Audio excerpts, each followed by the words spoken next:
So good morning. It is us again, in whatever incarnation that includes. Sunday morning, the 9th, I believe it is, of October. And we all start a little in advance just to look at the past week and see if there's any guiding thoughts. And Matthew talked about just coming to terms, or starting to come to terms with, starting to come with understandings terms, which I would say is an introduction to thought of a knowing presence that we know. Would that pretty much sum it up, Matthew? Yeah. Yeah. Knowing So that is intuition. we know. Yeah. And it's what in the big book of Alcoholics Anonymous is referred to as an intuitive sense. And intuition, not as a definition, not ironically, but actually is knowledge beyond reason. What does that mean? Where's reason found? In thought. So it's knowledge that isn't coming from a brain. It's knowledge that exists because it exists. It's not knowledge because we think it exists. It's not knowledge because we hope it exists. It's not knowledge because we have faith it exists. It's knowledge because it's knowledge and it knows it knows. And it can't be an exception. So that would mean we know right now. And our basis, if that is our basis, is not at risk, because something that is not dealing with space and time, something that's always new, something always providing all possibility as possibility, which would be our present state of being, has no end because it's always beginning. There is no continuum there for it. It doesn't fit in space and time. It has no dimension. It has no place. So it only seems to be wherever we are, whenever we concede it may be there, and all of a sudden have an awareness that, wow, if it's here, it's here. And if I don't think it's here, that's on thinking. That isn't on it. It doesn't mean it's not here. It means I think it's not here. And if the basis of my thinking is in contest with the basis of my existence, I would say that would have a debilitating effect on my ability to actually operate and express the capacity, the human capacity that I have to share and to give in ways that are constructive, beneficial, abundant, etc., that would reflect the abundance of this absolute knowing state of awareness. So dysfunction is a natural byproduct of thinking things that aren't true as true, and creating the inner conflict that ends up creating the depression from the constant need to maintain it, because all lies are trying to be what they're not, which is true. And to consider a lie as something only that happens in thought, to start to see it that way, is to start to see that all of our inner conflict is based on the idea that we're responsible to maintain defenses and about thoughts that aren't true. They have no basis. So substance abuse is ultimately a lack of substance being abused by being called all the substance there is to justify killing our lives and people around us in any diminishment of our capacity as a result of this internal conflict. The ultimate substance abuse is thinking a lie has substance. It's thinking that a numerator that's huge isn't nullified by a denominator of 0. If there's no substance, the numerator is irrelevant. It doesn't matter how big the number gets. You could have infinity on the top of it and it would still be 0 in mathematical terms. So we talked in leading up to the recording today about fish being in water and not thinking about the water they're in. But they know they're in water not because they call it water and they understand the chemistry and they understand the aerodynamics and the water dynamics, or a little hydrodynamics. They don't understand it, but they know it well enough to utilize it in the way they function. So they swim and they breathe and they get the oxygen they need and the nutrients they need as a result of that ability to move around. They don't think of it. They don't argue over it like we do. These are choices we make because we have the capacity to look at what's happening and consider what's happening and then think what's happening isn't what is happening, except to the thinking I'm doing about what's happening. So we have that unique capacity. We can think of ourselves, but to think of ourselves is to think of a self born of thought, not the essence of my existence and our existence that we all share. It isn't mine, and if it isn't yours.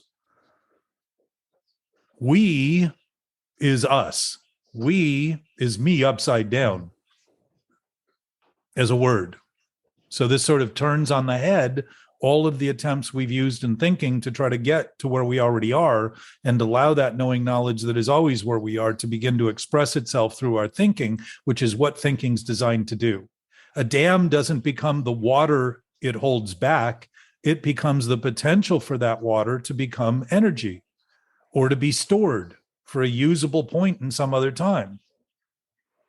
So the damnation in our own experience is often the holding back of our own awareness and our own capacity, and making believe that somehow withholding it is going to save us, when in fact it puts us at odds with our ability to express it. And the fulfillment of that expression is naturally fulfilling because it's the complete nature of our existence.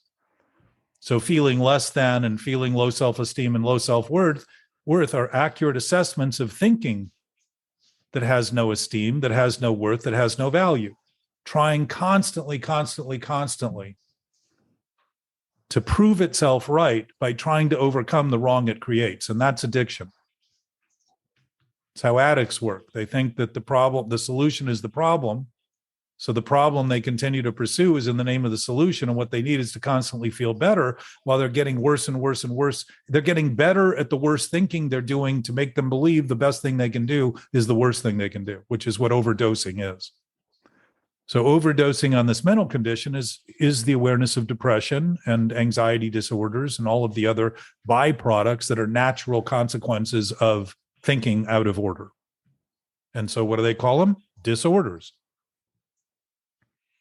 And all those disorders undermine the same capacity our body has by starting to stress it and put pressure in it, which leads to inflammation and undermines all of our bodily ability to function and starts to kill us.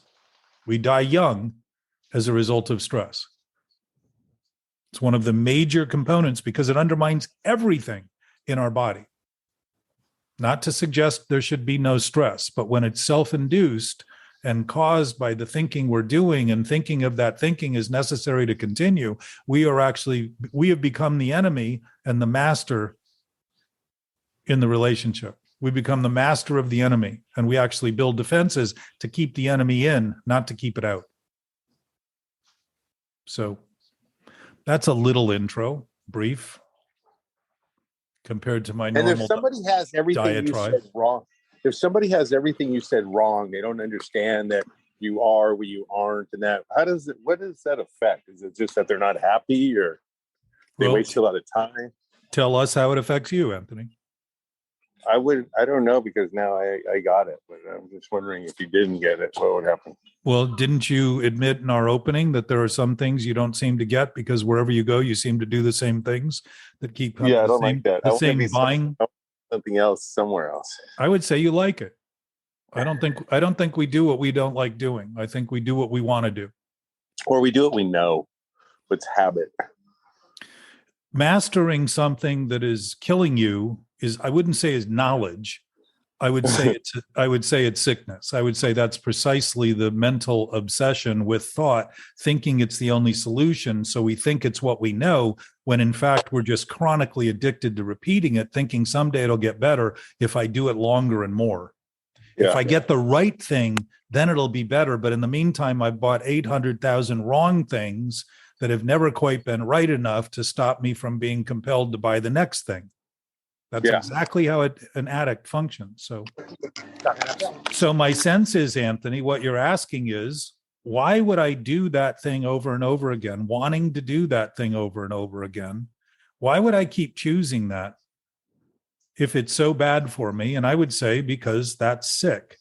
I would say sickness, like an allergy, is an abnormal response. So if the abnormal response is abnormal, the response is doing something that's causing the problem you're claiming to be solving.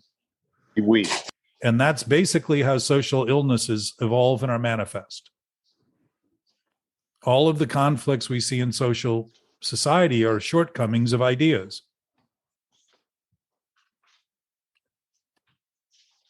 And the big one we're seeing today on the streets is what we're calling a homeless epidemic. And it's not about homes, because if people who are living in homes are creating the policies that are allowing people to get worse and have the problem grow, apparently the problem is also within the homes of people And ultimately, that home is based in what they think. So we're perpetuating addiction in the name of thinking the solution is giving people homes. And I will guarantee you, if you take those people after years on the street who have effectively been turned into savages in many cases and plug them into a house, they're going to burn it down. They're not going to take care of it. They're not going to abide by the rules that seem to be commensurate with that kind of housing. And to talk about it in those ideas is something in the distance that'll solve the problem, and ignore the problem today is to not talk about what we're talking about here.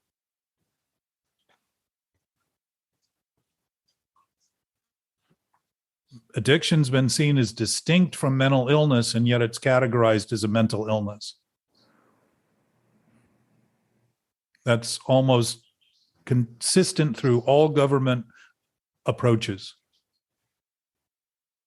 And I would say those things don't happen because of the government and somebody else. I would say it's because the populace is thinking about, when Copernicus finally said that the Earth wasn't at the center of the universe, he had some backlash. But as people started looking, he didn't have to convince them, because they ended up finding their results ended up becoming the same as his, as they looked at it that way. Rather than fighting for the name of the idea they had that it wasn't, as people looked honestly, they started saying, oh, of course we are. Of course. And it didn't all of a sudden put the universe or the world where it was. It was always there while we were thinking it wasn't. That's thinking, trying to think. Thinking is reality and truth. They're just thoughts. They're just imagined. And when the conclusions are wrong, we are going to run into dysfunctional, a lack of utilitarian expression, a lack of utility, lack of usefulness, naturally.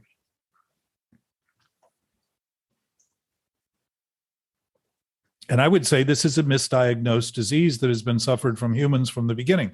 Why? It's not a contagion of the sort that we're used to in terms of bacteria and viral contagion.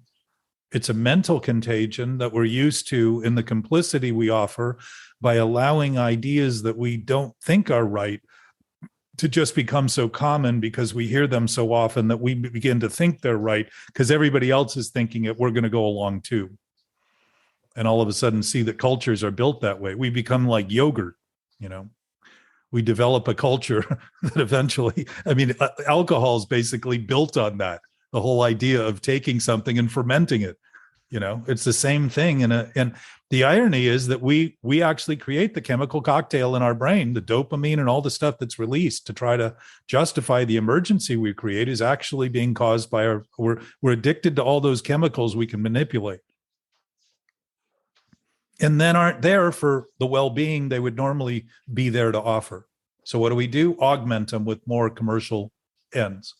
Rather than notice we're actually depleting them naturally, the body's just being used in a way that it's unhealthy. The effect of this thinking that's unhealthy is causing unhealthy consequences in our system, in our physical systems.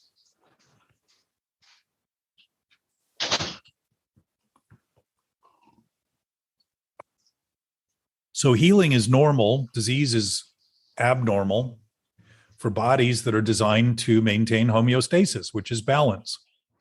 And when I'm constantly imbalancing it with thoughts that are top heavy, Anthony, this was to your point earlier, you like the extremes.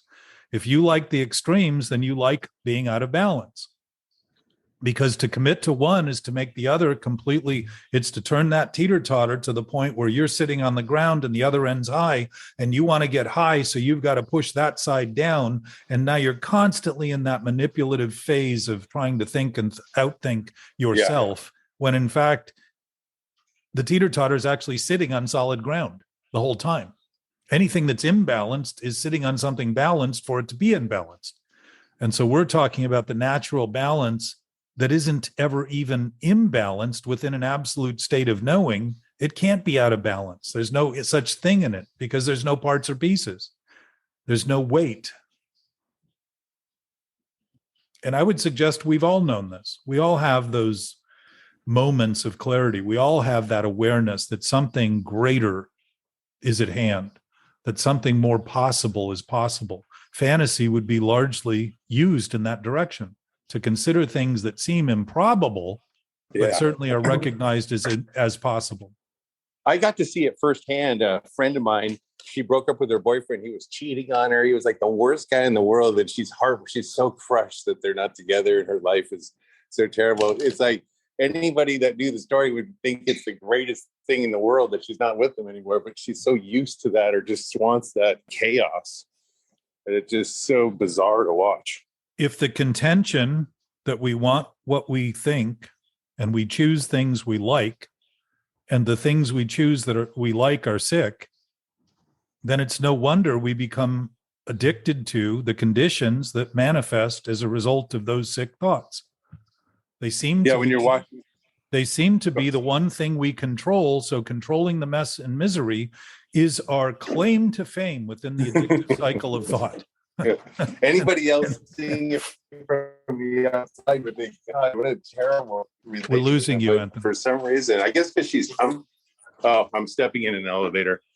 But anybody watching from the outside would think it's just the worst relation, the worst thing in the world, but yet she can't see it. She wants that chaos or something. She sees it clearly. Not wanting to admit you see what you see doesn't mean you don't see it. I mean, the whole idea, think of this, the whole idea that we dismiss she sees something, it, but she can't do anything about it. No, she can do something about it. What she's doing about it is pretending she's not seeing it. That's how it continues. That's it. Yeah, because I do it too. I'm not saying I don't do it, but it sure is. I was thinking about how the group works. Thank you it's so for that. Obvious. Yeah, it's so obvious when it's somebody else. When it's you, you're like, okay, I just can't do anything about it. Well, that's the benefit of each other, my friend. And what you talked about earlier in terms of trying to discuss this discussion, the ultimate art is beginning to actually look at what may be difficult, but doing what you can to recognize. First of all, if there's a knowing basis, we all know it. Everybody already knows it. And when you begin to concede that, a discussion about it's a lot easier than when you think somebody doesn't know it and it's up to you to explain it to them. Now you're taking on the impossibility isn't your own lack of discussion or your own inability in the discussion. The impossibility is thinking they don't know it. So the premise of your approach is already wrong. It's already impossible. How's your discussion going to be good? It's going to follow in line with that premise. Yeah. So again, if we look at the context of the basis of our thinking, the foundation as a result, by the way, when the foundation has no foundation, we feel lost. It's unfound. And it's unsound too, by the way, because it's not going to turn into any useful practical purpose. So beginning to simply, while we're together, begin to notice that if we know what we know, then we have what we have. We have all there is to have because it's all there is to know, because all the having in the world comes from all the knowing in the world. Right? If all the having in the world is the stuff that the world knows, that would include all the things in the world. So if we have all that where we are in this knowing sense, our incapacity in any other sense is some deviation or alteration of that knowing sense in our actions, in our reliance, in our thinking. It's just a dysfunctional consequence, which generally comes with, as the book describes, irritability, restlessness, discontent. But I'll go further: anxiety, stress, demoralization, depression, anger, hatred, self-loathing. Why would we love a self we make believe is who we are when it's not who we are? It's simply what we think. What love is there in that? The whole thing is based on fear because we've imbued it with fear based on the idea that it's who we are. It isn't. You can make up any self you want. We're actors on a stage, apparently, by Shakespeare's assessment. And I would say he was pretty good at looking at things accurately enough to confuse people now for several hundred years. People are still researching what he said, trying to figure out what the hell he was talking about. And the only difficulty is actually beginning to concede that he was really onto the absolute nature of existence. He saw it. He said in Sonnet 116, I think it is, on love, he says, love is an ever fixed mark. So what does that mean? Can't be broken. He says, when altereth it finds, it does not alter. What does that mean? It's absolute. It doesn't change. What does that mean? Our absolute nature doesn't change when we think it changes. When we don't think about it accurately, it stays the same. What is it? Absolute, always. What is it? Ours, what we share, each of us, every one of us. Morning, Jackie. Good morning. So if we're willing to concede in any way that our thinking isn't our source, and by the way, we don't need to concede it for the absolute to be the absolute and for us to know what we know anyhow. But when we start to do that within the thinking we're doing, our thinking starts to actually recognize it's there to express this knowing sense rather than conclude it. It's not up to me to figure out what truth and reality is. It's up to me to express it like the fish wags its tail, not to pretend like he's a dog and he's happy and wants everybody to know it, to get somewhere, trying to go somewhere. So it wags its tail. Watch dolphins. They seem to know how to utilize water really well. So they must know it, and yet they don't understand it. So understanding here is the booby prize if we're trying to use it as a solution to reality. And yet when we begin using it as it's designed to do, which think of the word understanding or substance, it would be something we're standing on. It would be the basis or foundation. It's under our standing, substance, under the standing we're doing. What's the standing? The positions we take. If that's solid, we're going to walk in a direction that is reliable, predictable, and useful. And we're going to act in that same way. That walking would be emblematic of our acting. Have we done that well as humans? No. I would say we get a D or an F, but it doesn't mean we can't because we haven't. It means we've been relying on the ideas we thought were true that aren't true, and we're dysfunctioning as a result, as a manifestation, an expression of that dysfunctional thinking.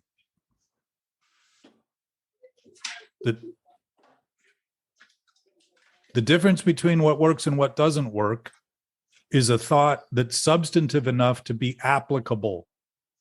What is wrong is what's not applicable. It doesn't work.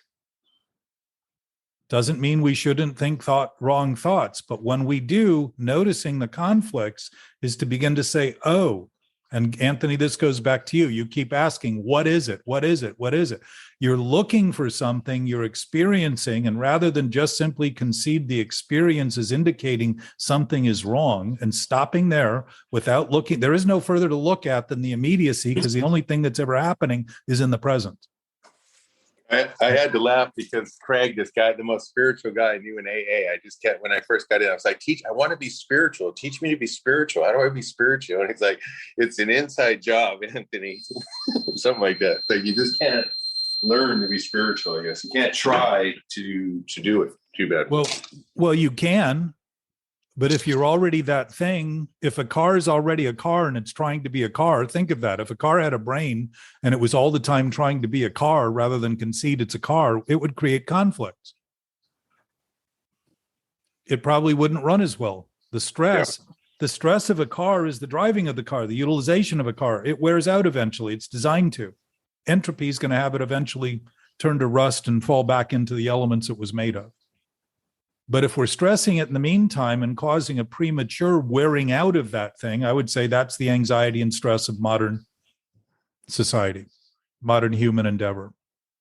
And it hasn't gotten less in time, it's grown in time because we've acted on these things that don't work and haven't worked and claim someday they will work. So we keep repeating in seemingly new ways the same old ideas because thought's been the basis for that transition rather than a sense of knowing that we already have, but are seemingly truncating and preceding with this preoccupation of thought being our solution.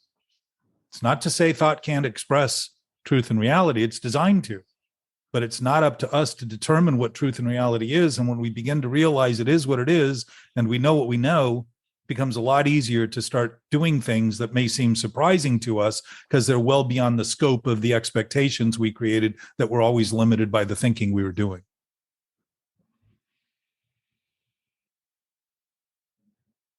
And in one respect, there's 8 billion irritants on the planet, making the wrong we do more obvious, which can make it seem impossible. But at the same time, to recognize they each have this absolute same basis is to begin to simply sit where we are and begin to affect a change in the world that is greater than any possibility, because it affects everything in the world.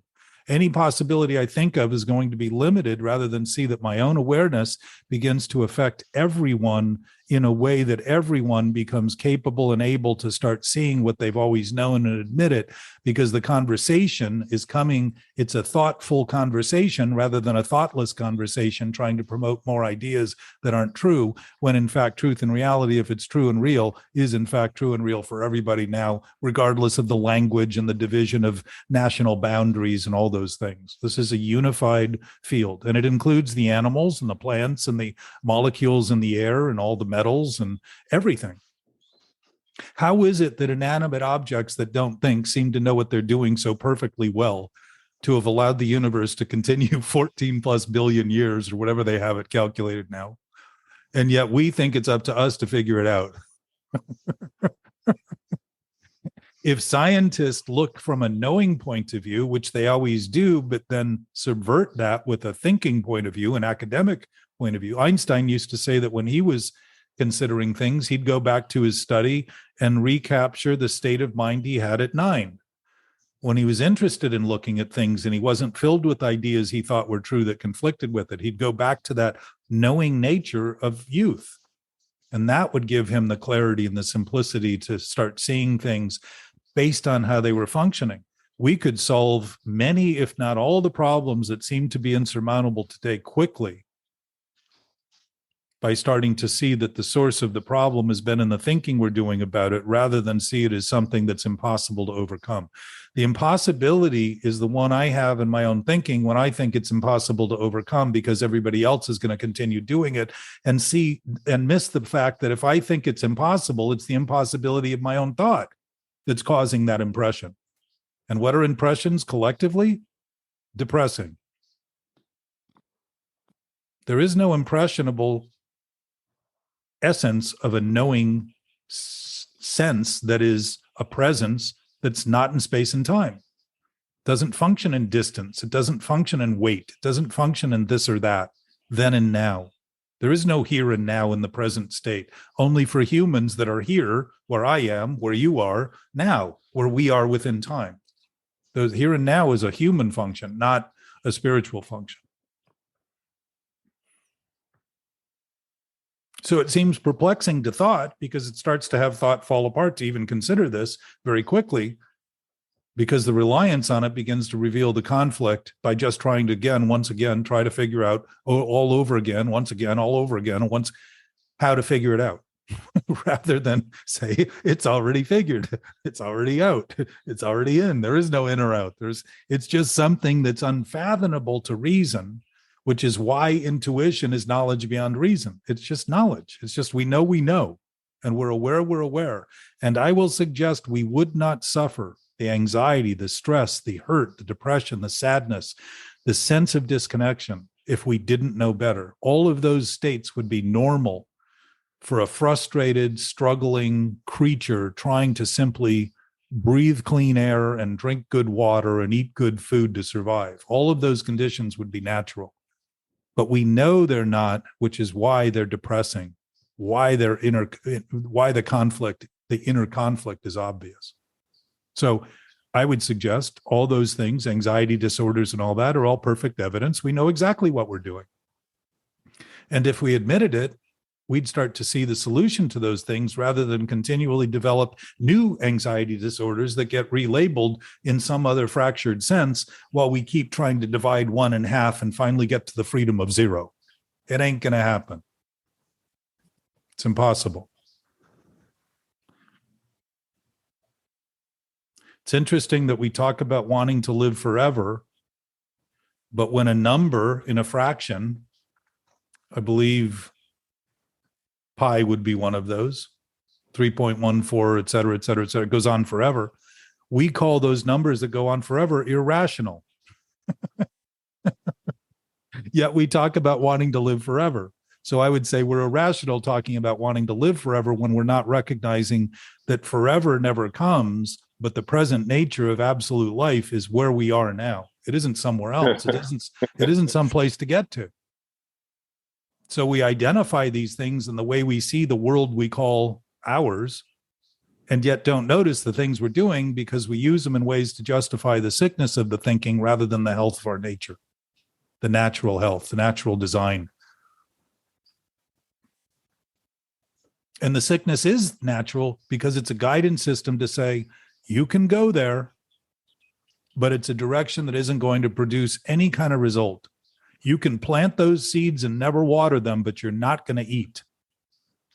We know when we're doing things that are wrong because they're guiding us to being able to concede. The embracing of what's wrong is the potential to act right and to do the most bountiful, productive, helpful thing. And yet within the sick thinking, the idea of being wrong is so objectionable that we don't tend to do anything but fight over it and defend it, protect against it. And that's exactly what a lie is based on. Thinking it's not what it is. Thinking the only thing it can be is the one thing it can't be, which is true. And that is the kernel of ego and the disease of mental illness. Sick thoughts lead to disease. They immediately created as a manifestation to give us a guidance system, like a billboard, a stop sign saying stop for, it's not saying stop in the middle of a 90-mile-an-hour highway that has no intersection. It's saying you might want to stop here because there could be a car crossing ahead. It's giving us good information. Everybody fought masks during the thing and nobody said, well, we should be able to run red lights. It was interesting how offended people were over one thing. And I'm not making an argument one way or the other. I'm just saying that it became a new cause. Maybe it was completely useless. I don't know. But nobody said, let's start running stop signs and red lights because that's just that's an oppressive state of,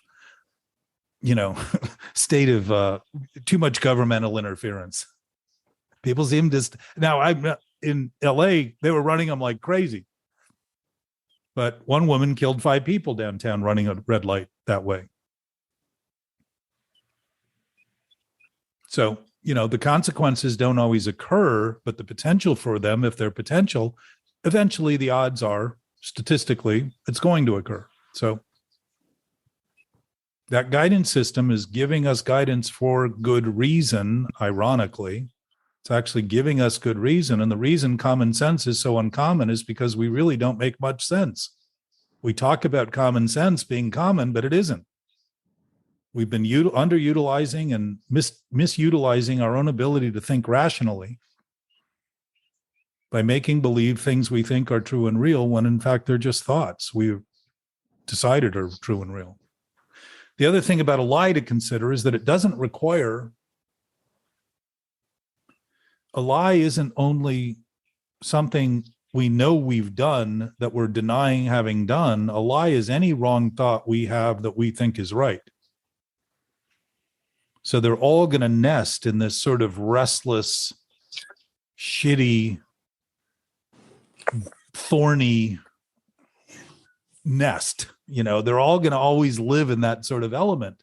And again, it shows that we know better to be able to be aware of knowing what's wrong and being agitated by it and being discontent as a result of it and being irritated. Hey, Matt. Hi. Good to see you, man. Philip, welcome.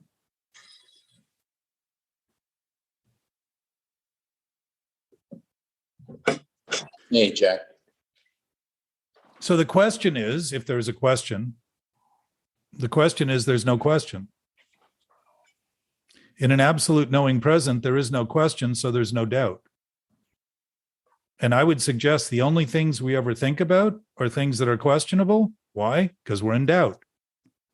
And if we're in doubt naturally, that would be a pretty good indication that we've got a very clear vehicle here, our body, a guidance system to give us the best information about survival rather than the worst. Suicide's at an all-time high. I would say that's people relying on, and I would include us in this, because those people that we single out as over there are also here with us, And so if we're perpetuating the ideas that they're ending up relying on, thinking that they're so normal as to think they're true, then you and I are participating in this too. We are also complicitous. And if the best thing they're thinking is kill their body simply because they don't know how to stop the thoughts, and most people, before they kill themselves, say, I can't take it anymore. It's an internal struggle that they're struggling with. And suicide, addiction is also suicide. It's just, I call it a coward's way out because I was too vain to think about killing my body. I wanted to make it look like I wasn't while I was very much doing just that. It's like we hear a lot about accidental overdoses. It's not an accident when you overdose on a drug that is clearly leading to deaths. And then you think, because you're an exception, you're not part of the whole scheme. Your ability to think something that's wrong is right excludes you from any of the ramifications that other people have suffered, that somehow playing with that same drug isn't going to affect you. And somehow it does. Somehow it seems to. Most people don't say, I'm going to overdose tonight. My plan is to party so hard, I'm going to overdose. That's my goal.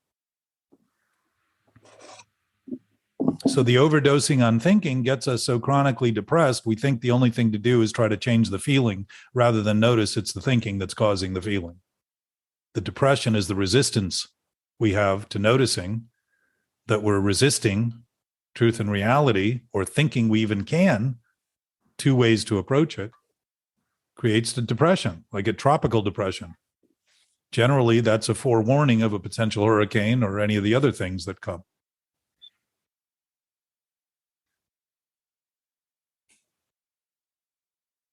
So how do we talk about it here as a group? If we're interested in our own well-being, we're interested in everyone's well-being. And what's a well-being? Noticing that being is the nature of our existence. We are human beings. And when people say, well, we're only human, they're trying to justify being an idiot by eliminating a knowing sense and saying, well, we all make mistakes. Yes, it's not correcting the mistakes that's the greater mistake. It's not noticing the mistakes are a guidance system to say, well, if your car's going off the track and if it's going out of the lane, the best thing to do is probably not veer further into that lane with oncoming traffic. Might be better to actually veer back and correct what you're doing and recenter your car. And I would suggest when you're driving, if you notice, you're always veering back and forth in that lane. You're never in the middle. You're in the middle for about a split, whatever, when you're passing from left to right and right to left. The point is, life is we're like at sea, where the currents affect us and the weather affects us. And it doesn't matter what the weather report was when we left the harbor. If we're not willing to adjust to what happens, we're now going to disconnect from the actual potential of arriving at the destination we sought out to begin with. And think the world has a problem and think life is complicated. It isn't. It's all in our thinking. Good to see you, Les. Good to see you too, Jack, and everyone else.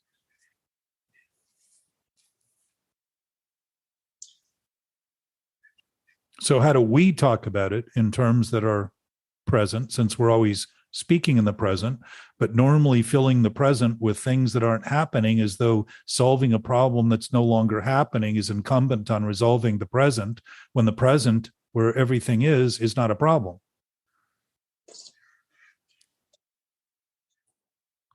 This might seem off topic. It probably is. That's why. But I was talking to a telemarketer and I heard a rooster in the background. They were in the Philippines somewhere, and it was crowing. It was roostering in the morning, crowing and waking everybody up. I'm like, how does that rooster, how does that built into their little brain? There's something in there. They have to tell you when it's morning. I mean, it's not that somebody taught that rooster that. It's somehow that rooster knows he's supposed to do that. It's just like, God, that is so ingrained into the creatures that we must do stuff like that too.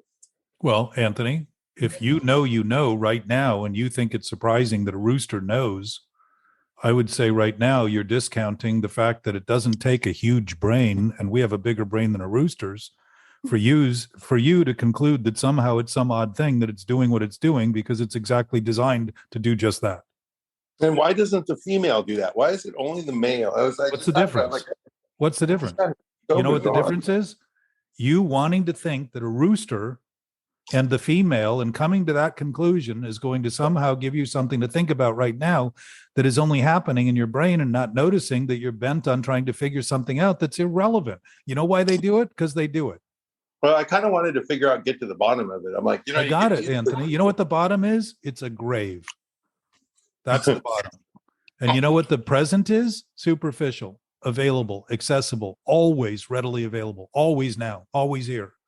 All that knowing knows what to do enough that you can be confounded by it when you think it's up to you to figure it out.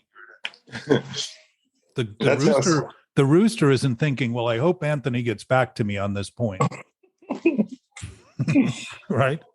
Well, if we're even discussing it, though, it's a possibility.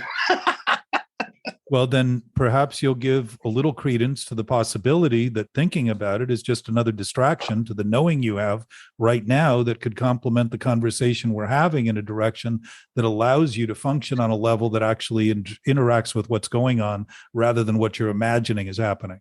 Well, I was thinking, I think it goes along with what we're saying is that it's so ingrained. Like there's certain things that are just the makeup of a human to do certain things. So, Anthony, as long as you carry that thought, which isn't true. You don't think that's true? I think it's true to believe that. That humans are ingrained with certain survival tactics or certain things that they don't really like. When you when you see something, you jump. They did studies. If you see a snake, you're more likely to react. You're not talking about that. You're talking about why does a rooster do what a rooster does? And I would say because a rooster does what it's designed to do. And my question is, why is a rooster all of a sudden taken over your capacity to do what you're capable of doing and become a quandary as though you need to figure that out before you can? Well, I was actually thinking of spending some time figuring it out. It was kind of interesting to me. I got it. So are you listening to me now? Yeah. Or are you listening to the thinking you're doing about the thing you're trying to make sense of so that we can spend all our time on what you're trying to make sense of? Well, I thought it was, I guess you don't think it's just pertinent. Are you hearing this? I thought it was kind of pertinent, but I guess not. I guess you don't think it is. I'm not suggesting it's not pertinent to you, Anthony. I'm suggesting that the fact that it's pertinent to you is just another way of distracting yourself from. No, I mean from all of us. When I say pertinent to me, I don't just mean me. I mean to all of us. You think why a rooster crows has been on everyone's mind until you got here? Well, no, I didn't say that's kind of stretching what I'm saying. I'm saying that in conjunction with what you were saying, that I'm adding that there's certain things that animals have, instincts. Yes. That can. So if you're listening to this conversation, this whole opening has been about what we know, you and I, and all inanimate objects. I think I included those, and all fish and all animals and all plants and minerals and all of it. They know. So if you know that and begin to actually apply that to your thinking, you'll know exactly why a rooster does what a rooster does, because it does what it does, rather than what you think it should be doing, shouldn't be doing, or how it can't be doing what you're thinking it can be doing, which led to your comment about how impossible it is for people to stop doing what they're doing because they get so used to it. That's exactly that thought is the exact thought that keeps people imagining that possibility is limited to thinking, which it isn't. Possibility isn't limited to anything but the limits of possibility, if there are any.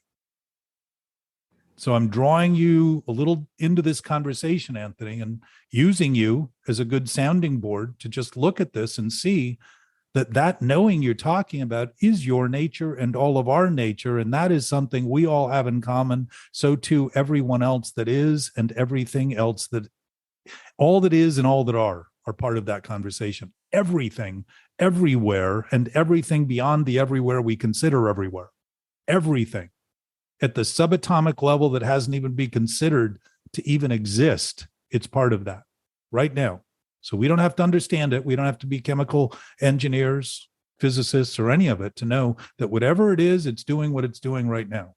You and I included. But isn't that this whole thing about a mental obsession discussion separates, because as humans, we have a brain and we can think beyond the natural instincts and the survival instincts that all living creatures have and develop automatically, because we're allowed to think of the past, the future, explore ideas, and literally either disassociate or delude ourselves to thinking we're going deeper into the present. Isn't that the whole purpose of this? In the sense that, so when Anthony's talking about the rooster and the chicken, well, okay, the female chicken, why doesn't a rooster lay eggs? I guess is the other question. We do what we do. We are what we are. But because we have the capacity to think, which actually goes beyond just being present, we often develop habits, not instincts, that delude us to believing that, as you say, our thinking is what it is. And so I won't say call it the trick, but one of the most interesting aspects of your entire discussion to me is to, I hate to say, let go of the thinking, but become more connected to what is, instead of relying on my thinking to understand what is. Okay. So let me ask you a question. I'm going to refer to Anthony. Okay, I'm ready. If we're all based on an absolute source, then that's what is, right? The absolute source is what is. Yes. So, and it would also be what isn't, if there's anything that actually wouldn't qualify as something that is, that would appear to be what isn't. Like space has been considered to be empty, and now physicists are seeing space as having more matter in it than all the other matter in our universe. Interesting shift of awareness. When something had always been considered to have nothing in it, all of a sudden being seen as having more than everything everywhere else. What is, whether or not we understand it or properly describe it or know it, is a different subject. Well, I would say, how could we not know the essence of our essence if it's essential to all living things and all inanimate objects and all atoms, molecules, all of it? If it's essential, how would we be exceptions to it simply because we think? You said we get habits that end up having us do things. Our habits don't have us do anything. The habits are formed as a result of thinking that we can turn what we're thinking into truth and reality. And why would we think we could turn it into truth and reality if it was truth or real? If it was true or real, because we would simply be saying, naturally, we wouldn't even be thinking about it. We'd just be expressing truth and reality. We think the big transition, Les, about the thing you talked about, we're capable of thinking about the past and future, which is, by the way, something that only happens in the present in thought. Lies only happen in the present in thought. Self and ego only happens in the present in thought. We're capable of thinking those things. The line that starts to create those habitual addictions to it is the line of making believe that what we're thinking is true and real. It's the idea that the lie becomes true, because what's the one thing it can't be? True. There's the inner conflict. So when I'm conflicted by the past and the future, it isn't because I'm thinking about it. It's because I think it's true. I think the things I'm fighting for, like Anthony, you were fighting for the idea that we might be better off trying to understand why the rooster does what it does. No, I'm not fighting for that. I'm saying that that's a fact, that we would be better off. The question is, who's going to figure it out? I mean, if we knew why. Anthony, let's go back to the point again. You still think it's a question when we answered the question. Why it does it is because it does it. That's it. And that's a little too basic for me. Exactly. So trying to maintain a lie is a very complicated effort, which complicates what life all of a sudden looks complicated when we ignore the most obvious. And do you know what's obvious? Where we are, who we are right now, as we are right now. That's obvious to all of us. And isn't it interesting that we would ignore the most obvious thing in the name of thinking we need to get to the bottom of something else that leads to nothing but complications, and leads us to make believe life is complicated and hard when it isn't. Life only provides possibilities. And the ease of life is such that it has gone on for billions of years now and provided everything that we have ever breathed, consumed, had, all of it. That's what life does for us, everything. And we call it complicated. We call it hard because the thinking we're doing is complicated and the thing we're trying to accomplish is not only hard, it's impossible. And we also think life is impossible.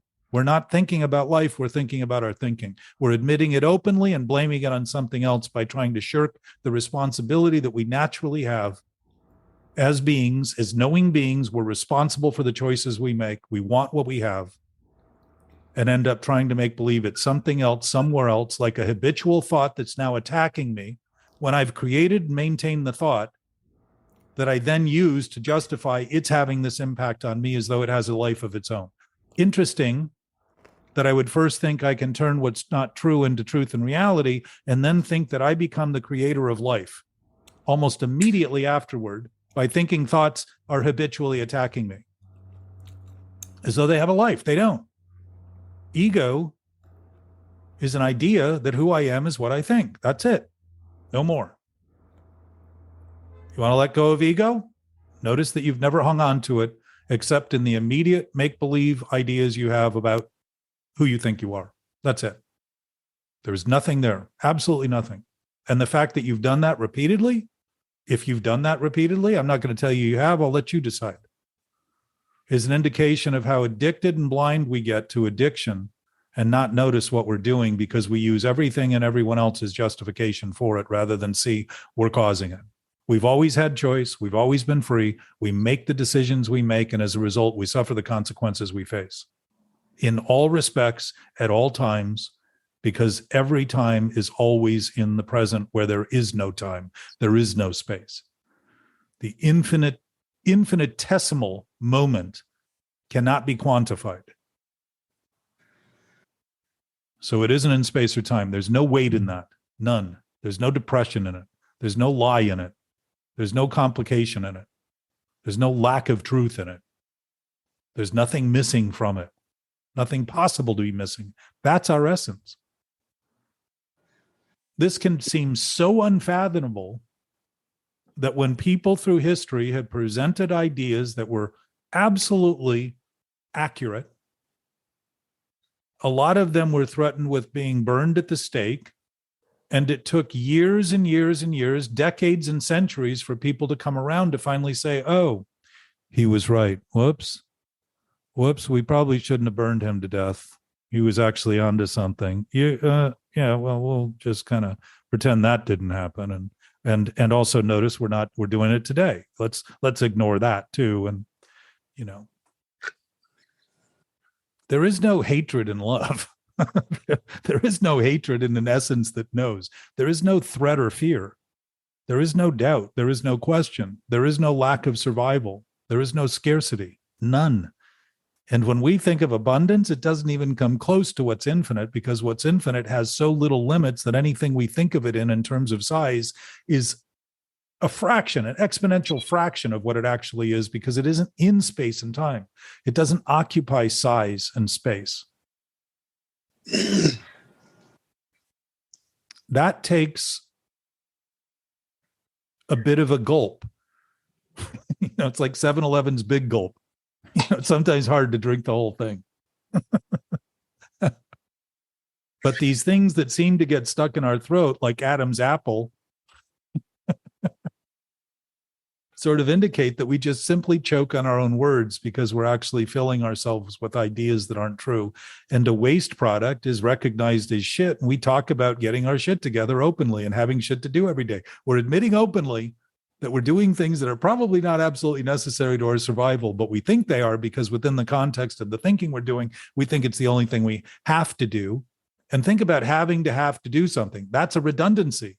It's like an echo chamber, a feedback chamber. If you put a microphone and a speaker and they're both on, you're not going to be able to hear anything that comes out of that microphone but a deafening noise. So the one thing it's designed to do is amplify sound so people can hear better. And what does it do? Prevents them from hearing anything but the deafening noise. It's exactly what this internal thinking does. And it is a choice we each make. And collectively, Anthony, when you were talking about perspective with your friend who was struggling and everyone else saw the relationship she had, what we offer each other is that chance, but we often don't happen to admit when somebody's got ketchup on their lip.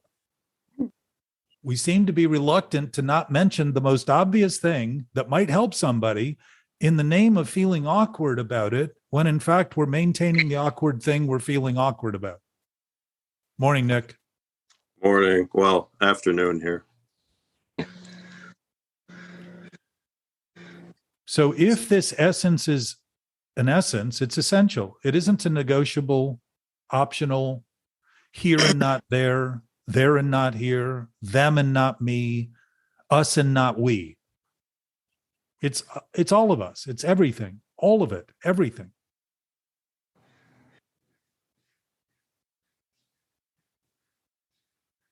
And that means the limits of our thoughts, we can have all the limits we want. And as we're accurate about it, just simply know that everything at the end of the limit of our thought is the rest of everything we're not thinking about. Rather than Do you ever have that thought like, God, I could be doing so much more with my life than what I'm doing with it? Jack, why would he have that thought? He's of service 20 hours a day. But I do. I do. I mean, listen, I'm looking around at a lot of things that cause me grief, and I see how limited my thinking are to think of them as anything more. They seem impossible. It seems like a big job. It seems like people aren't listening. It seems like this, that, and the other thing. Those are all thoughts that I have that aren't true. I'm unraveling in this same way that I would expect when we get together and people listen, start to unravel. And it can be uncomfortable to start looking at things that are disturbing and find out that if I'm looking accurately rather than psychotically, I'm disturbed when I see things that are disturbing. It's hurtful. It hurts. And I know that sense from the time I was very small.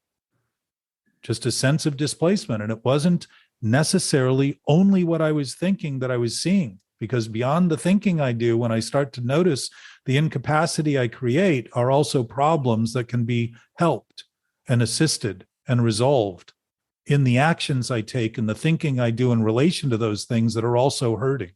I can become helpful and useful and gainful in relation to that thing rather than just useless.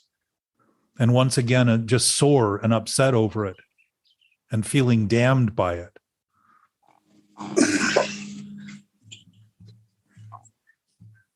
And I suspect that's true for all of us. I think the fulfillment of life is starting to see people express life and be fulfilled in their experience of life. I don't think we live life. As humans, we have life forms. That means that we're just basically navigating this environment with a form. And forms aren't how things are, they're how they look.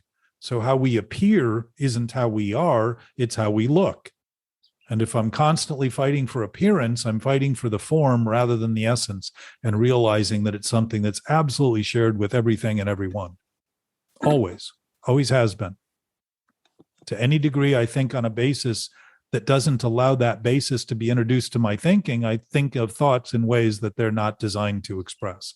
And they will misfire, and the misutilization of it will give me effects that will be obvious.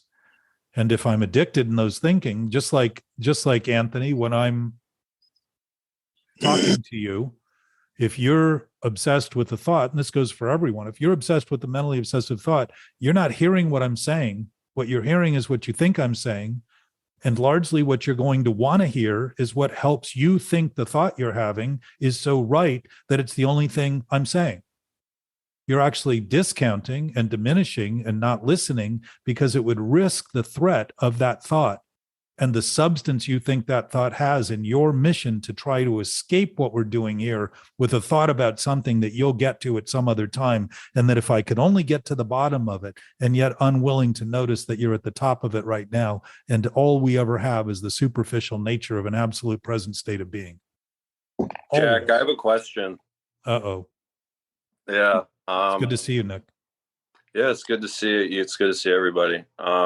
Going with what you're saying, I wonder how much does the mentally obsessive thinking play a role in like intimate communication? Because I feel like I have these thoughts in my head when I'm not with my partner, where I'm just like, I'm going to say this is going to happen. Everything is going to be like hunky dory. You mean when you see them? Before I see them. Yeah, you're having the thoughts though that you'll do those things when you see them. Oh yeah. Yeah. And yeah. then when I do see that person, I feel like a tidal wave of emotion overrides like these what I thought were like Right. rational, logical thoughts that I wanted to execute in real life. You know? Well, to a point I think that might have been made before you came on, our sense of knowing knows our capacity, and that we call it fantasy a lot of times, but all we're doing is imagining what we're capable of doing. But the fact that we've done it so few times and actually exercise that muscle, when it comes time to do it, we feel overwhelmed by the potential and also the decapitated, degenerative state of our own thinking about it, because we don't do it often. We just don't do it. So I would say when the intimacy that you're living with is only with the thought you're thinking about, that you're thinking about, that you're thinking about, that you're thinking about, your intimacy isn't intimate at all. It's insanity. It doesn't mean you can't. I mean, you started your sentence with "I wonder," and I would say if you just put a period after that and let that be your guide, you'll start seeing your capacity to see things that you're capable of, and whether you're able to express them will be dependent on how well you begin to actually notice that thought is actually a possible thought. Doesn't mean you're going to express it. It doesn't mean that it's even possible. But if it's possible to consider it, the possibilities of your expression increase dramatically over the idea that it's immediately impossible and you're never going to do it. And it's because she's not listening and they're not doing, and all this other stuff that we begin to manufacture to rationalize our own incapacity, where we literally decapitate our ability to have a head to think with at all, because we turn it into this soup of inner reactivity is what it is. Like a nuclear charge that eventually has just gotten, the critical mass has gotten way beyond the point of control, and it's just going to explode. And what happens a lot of times? You end up having fights with people out of our own want to express the love, the concern, the regard, the fulfillment of our own experience and imagination. The frustration of actually communicating it, to me, I would suggest, is the lack of practicing that awareness publicly in a conversation. So you start to realize you're actually contemplating things that are very possible, but probably aren't going to happen without some practice. And yet, if the ultimate practice is starting to lean into, and we talked before you came on about intuition, Matthew brought up, we know, and living with that thought really changes a lot because it begins to stabilize everything. And intuition then isn't even intuition. It's just a sense of knowing that we know. And that's pretty strong basis to actually live off of. If that's the basis of our living already, and that's the basis of life, thinking those terms allow thinking then to begin to express things in ways that will you will say things and do things that will catch you off guard, just like the big book says. God will do for us what we cannot do for ourselves. All of a sudden, we're seeing that this God we've been talking about as though it's somewhere else, all of a sudden operating on our favor, like the Wizard of Oz behind the curtain, throwing some levers back and forth, is actually a knowing sense we've always had. And what we've been searching for is not God. We're not seeking and looking for God. We're actually beginning to seek, what is it about what I'm doing that gives me the impression that I don't have all that there is? And I would say it's the thinking you're doing about the thing that you are capable of expressing, but now being so confounded with the thinking that you think you're going to think about more of the thinking and figure it out, and you're just on another tangent that goes around and around and around. Do you think that yes, I feel like this is a really obvious question, but do you think that I do fear of thank you. Do you think that fear of rejection plays biggest? Yes. Well, if you're entertaining Your a thought, expectation of a response, of course. but you're entertaining a thought that you're struggling with, you're already in the rejection. You're already understanding, you're already assessing what you're doing is something that chances are you're not going to express very well because you've never expressed it. And it's your own rejection that you're going to manifest in that person to be sure they do and complete the thought, so you can say to yourself, see, I knew it all along. I knew I was an idiot all along.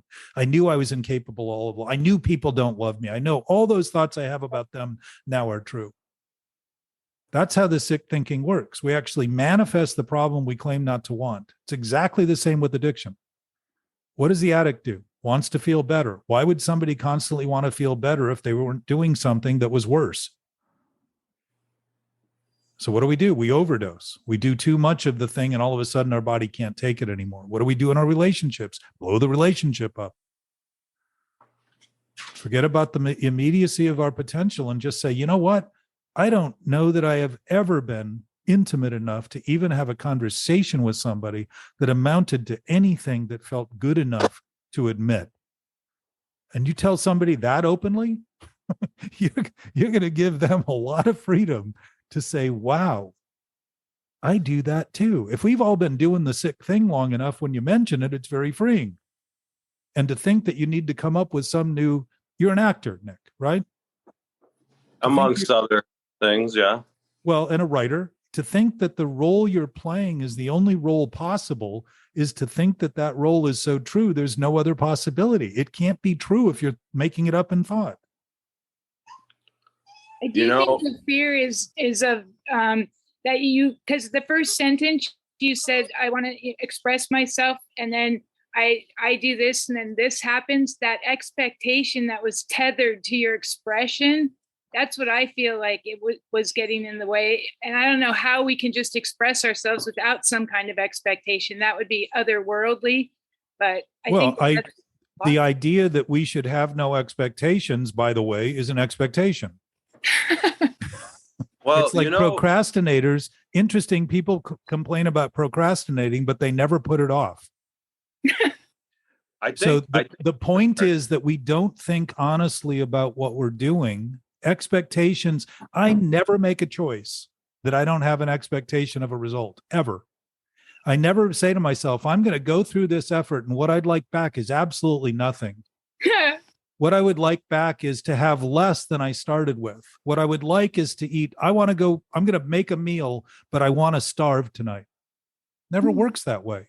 So the idea that there's no expectations, or like the idea that we don't judge. I hear people say, I don't judge. And I say, well, how would you know if you weren't? How would you know you're not judging if you weren't judging? The point is, our brains are designed to analyze things and judge things and compare and contrast. The fact that they're only assessing things in the best way possible with the information they have does not turn those conclusions we make into reality and truth. They turn into a convenience of making a decision, right or wrong. The decisions we make are going to be right or wrong all the time. And think that making a wrong decision is something to avoid at all costs is to throw away all the natural ability we have to notice it's wrong immediately and change our mind. At what point, though, as a sober person, do you say that you have some ideal or some goal, and it's like, I don't know. I mean, personally, like, I got sober so things could improve, and they improve at a certain frequency in a certain time. Probably not as fast as you think they should. No, not fast. So where's the problem there? In the way things are happening, but in your thinking? I think it's actually, I'm realizing there's a certain level of perfectionism, I feel like, and that goes to the fantasy thinking, because I'm like, well, I'm sober now, so everything should be like, strawberries and cream. But it's how like, sick of strawberries and cream you'd be if they were. There's an ice cream shop in LA that used to allow their employees to eat as much ice cream as they wanted when they came, because they knew that if they didn't, they'd steal it anyway. So they just let them eat. And about 6 weeks in, nobody wanted it anymore. They would just be so sick of it. Isn't Nick's question the basic, I won't call it the bane, but the first big misconception that we all have whenever we enter a 12-step program? That somehow whatever it is that we are addicted to, that if we eliminate that, everything will be perfect. That somehow all of my issues were because I drank and drugged, as compared to how I am and how I think and what spiritual connection or universal connection I have or don't have. My issues have gone long since past what I drank and drug, and I still got issues. So I can't blame it on that anymore. It's just, it was the most thing at the time, and it's what I did most excessively at the time. Well, again, mistaken thought creates conflicts. So what does it mean? That we're taking a thought to be true and we're in struggle with it. I would suggest, as I've said before, and we've talked about at length, Nick, perfection is not about an ideal that's unattainable. It's about allowing things to be what they are right now. And I would suggest to you that you're never struggling with perfection. You're struggling with the idea of what's happening that isn't what you think should be happening, because you thought when thinking and reality were turned into truth, that all that should ever happen is what you wanted to have happen, rather than what you always witnessed was what actually happened as a result of that thinking. So if what actually happened isn't enough for you, I would say you're going to feel like you need more. And trying to get more of something when it's never been missing, but everything's always been happening exactly as it's been happening, again, is not the fault of not having enough. It's a fault of a thought that isn't enough to admit it's doing something that isn't true, isn't real, isn't right, isn't actually ever going to achieve its goal. If all I want is what I think, then I'm constantly in a collision against overthinking, and that would amount to obsessive thinking. So consider this, that perfection is letting something be what it is. If you compare something to anything other than what it is, it's going to appear to have more or less than the thing compared to in some way. What is that? A function of thought. It isn't a function of reality, because things are exactly as they are in reality, because everything that is right now is exactly as it is right now. Everything, everywhere, everything, including the things we're thinking about that we think shouldn't be what they are, and thinking as a result we shouldn't be where we are, and we shouldn't have what we have. So who we should be is somewhere else, someone else, sometime else, with something else or someone else, and then we'd be happy, Anthony. That's the geographicals, Ant. But it's more than geographical. It's also time bound. It's time and space. We're actually challenging time and space to not be space and time, and think we're going to overcome them when our physical form and this realm that we're in is actually functioning on the basis of space and time. Only in the physical realm, the seeming physical realm. So if we don't allow those points to be points and start to see, for instance, to your point, Les, my sense is that what we haven't really come to terms with is that in a relative scheme, everything has an opposite. So if I hate somebody, it's based on not loving them. And if I love somebody, it's based on not hating them. But to think I only love them is to forget that love within the human realm is tied to hate. And to think that up is only up and I can fly and I'm never coming down is to be completely depressed when I start coming back down from jumping.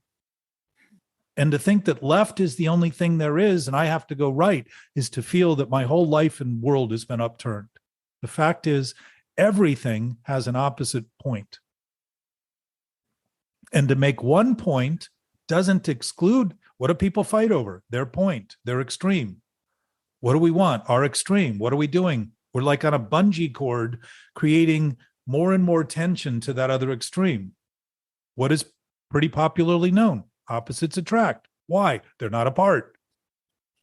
They attract each other because they're part of each other. The further I extend the extremes, the more that bungee cord gets tight and I get slapped back into the middle and wonder, how does this happen again? Every time I try, I end up back here because I'm imagining that the opposite of the position I'm taking doesn't exist. It's only what I'm doing right here now in this position, in my thinking, that exists, when in fact, existence isn't based in space and time. It isn't in parts or pieces. It can't be infliction or the rub, as Shakespeare talked about it, can't exist in something that doesn't have pieces. There is no rub in that. It's starting to admit that our being nature and the essence of being, there was a book written by the philosopher Heidegger in Germany, what was considered one of the most important books of the century about being, just the simple question about being. And one of the things he came to was that if we can even consider being, who is it that's considering it to be thinking about it? What's the entity that's actually aware of the conversation? And that was a pretty essential point that he made, starting to say our awareness, that existence is our confirmation of our presence. The questions, when you started with, I wonder, Nick, wonder and awe are the nature of the freedom we have to think. When we're not wondering and we're not in awe of what we're doing, we're thinking things in impossible ways and creating consequences that appear to be very damning to us, when in fact it's the thinking we're doing that's damning. What's damning about it is that it has no basis. I could think about that, Les, to your point, just like I can think about the past and future. But when I begin to think that the past lives somewhere and has something in it that I need to uncover and find, I'm thinking about an impossibility in the past because it has no other place than where I am in the thinking I'm doing right now. We are always in the present. I can test Eckhart on this and Deepak. We're always in the present. There's no effort we need to employ. It is our nature. It wouldn't be possible for us to think we weren't in the present if we weren't in the present. There would be no present to think of that. And so the present we think of it from is the actual source of confirmation that we're thinking with the thing we're looking for. We're actually thinking of it. What about Nietzsche, who said, if you gaze into the abyss long enough, the abyss will gaze into you? How does that work? Because you're considering it an abyss, as though there's an absence of something rather than the fulfillment of everything. Hey, But Jack, he's saying you will manufacture and manifest the consequence by which you, if I look for something, I'm only going to look for things that are lost.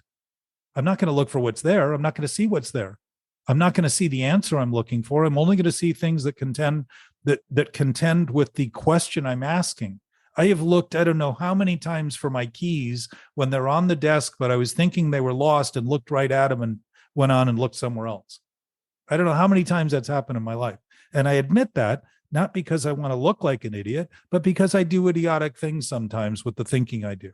Because the emergency, the compelling nature of my sense of needing to be somewhere, all of a sudden gives me the impression that it doesn't even give it. See, I'm even talking about it incorrectly. It doesn't give me the impression. I'm creating the impression to justify the thinking I'm doing and not noticing it's the thinking I'm doing that's causing the impression.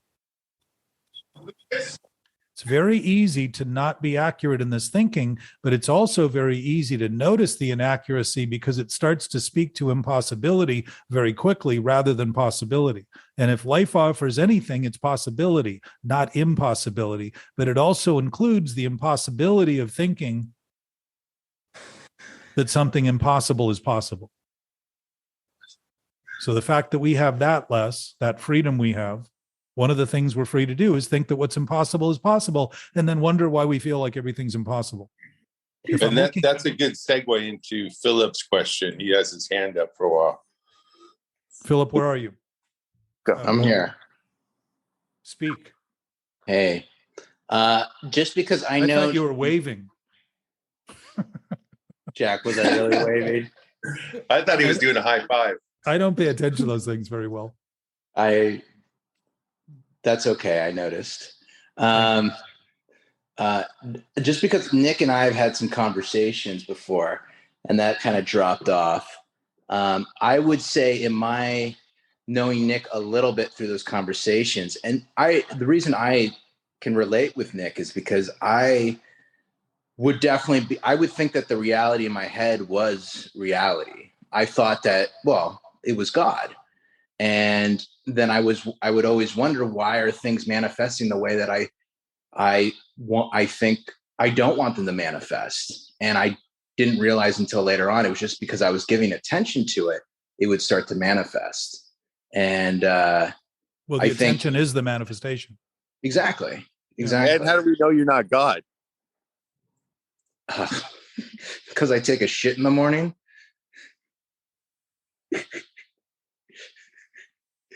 Well, see, that's something we all have in common.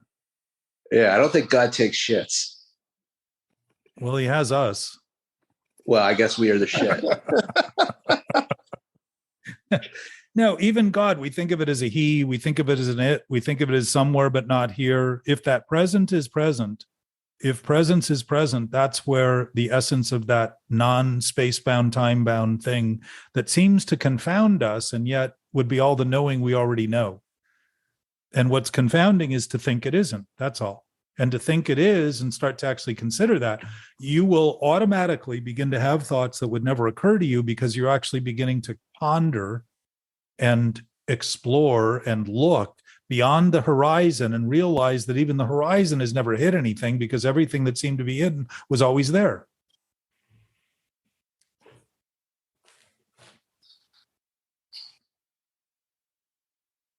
So Well, our seeming limits are the beginning of everything else, not the end of anything.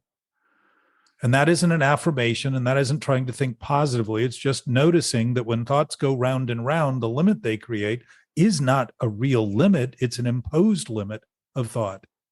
That's it. It's an imposed limit of thought. I think also, knowing Nick a little bit, and he's very talented as a writer. I wouldn't say that lightly to anyone, but I've seen some of his work, and well, he doesn't take that lightly either. The truth is when you can create something, so you can create narratives with your head that are captivating to other people and audience members. I think sometimes there's that time. I know this because of Mamet, but like you worship that thought, you worship that ability, you worship the thoughts that you produce in your head that can create that. However, instead of seeing it as belonging to the source or to everything that is, and that you're just a channel for it that can clearly put it on a page and create something, we sometimes forget that last step, that it does come from something greater than ourselves. And the only difference, Philip, is thinking of it. If you wrote a great script and then thought you were the characters you wrote, that would cause a major conflict in your life, because that script, when it was on the screen being played by other people, would be robbing you of your life rather than an expression of your capacity to create a story that's worth telling and worth listening to and worth hearing. And that's effectively what movies do. The point is, it's a creation of thought. It isn't reality and truth. It's literally a development of our ability to express the capacity we have to tell stories. And yet those same stories that we tell to kill ourselves because they begin to justify that what we think is who we are stories that are not obviously that interesting to most people. Because if you think about the relationships we have, most people say to us, "You don't listen to me." Why? Because we're listening to the thinking we're doing obsessively about the person we think we are, rather than noticing we actually have a relationship with that person that includes what they're thinking too.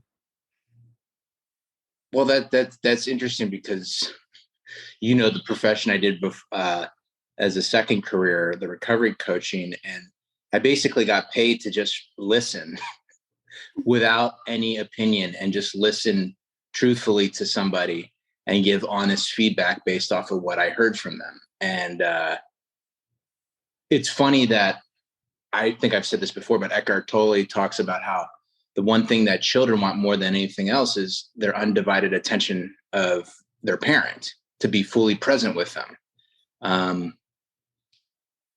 I don't know why I'm saying this, but because I just lost it. But basically the listening is, I think it's something that we forget a lot of times because we get reinforced to listen to our thoughts rather than to what is around us and our instincts. We don't get reinforced. We create the reinforcement that defends the ends of the limits of a thought that we become consumed with trying to make the point of because we think it's real and true. And ironically, or not ironically, I would say both, a point has no perspective. The point of a point is that it has no perspective, because there aren't two points. It's excluding all other points. What does that do? Put humans against humans in self-righteous indignation to make believe that what we need to do is kill them so they stop refusing to admit our point is true.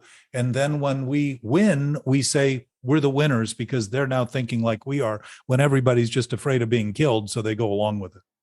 But do we bear the full responsibility when it's very clear that it's something reinforced in a societal ego greater than ourselves? There is no societal ego that isn't in the brains of the individuals in that society. So when Love you're that. thinking about them as excusing you, you're perpetuating the thing you're Well- claiming they shouldn't be doing. I'm not saying excusing me. I'm saying, if anything, I know you are.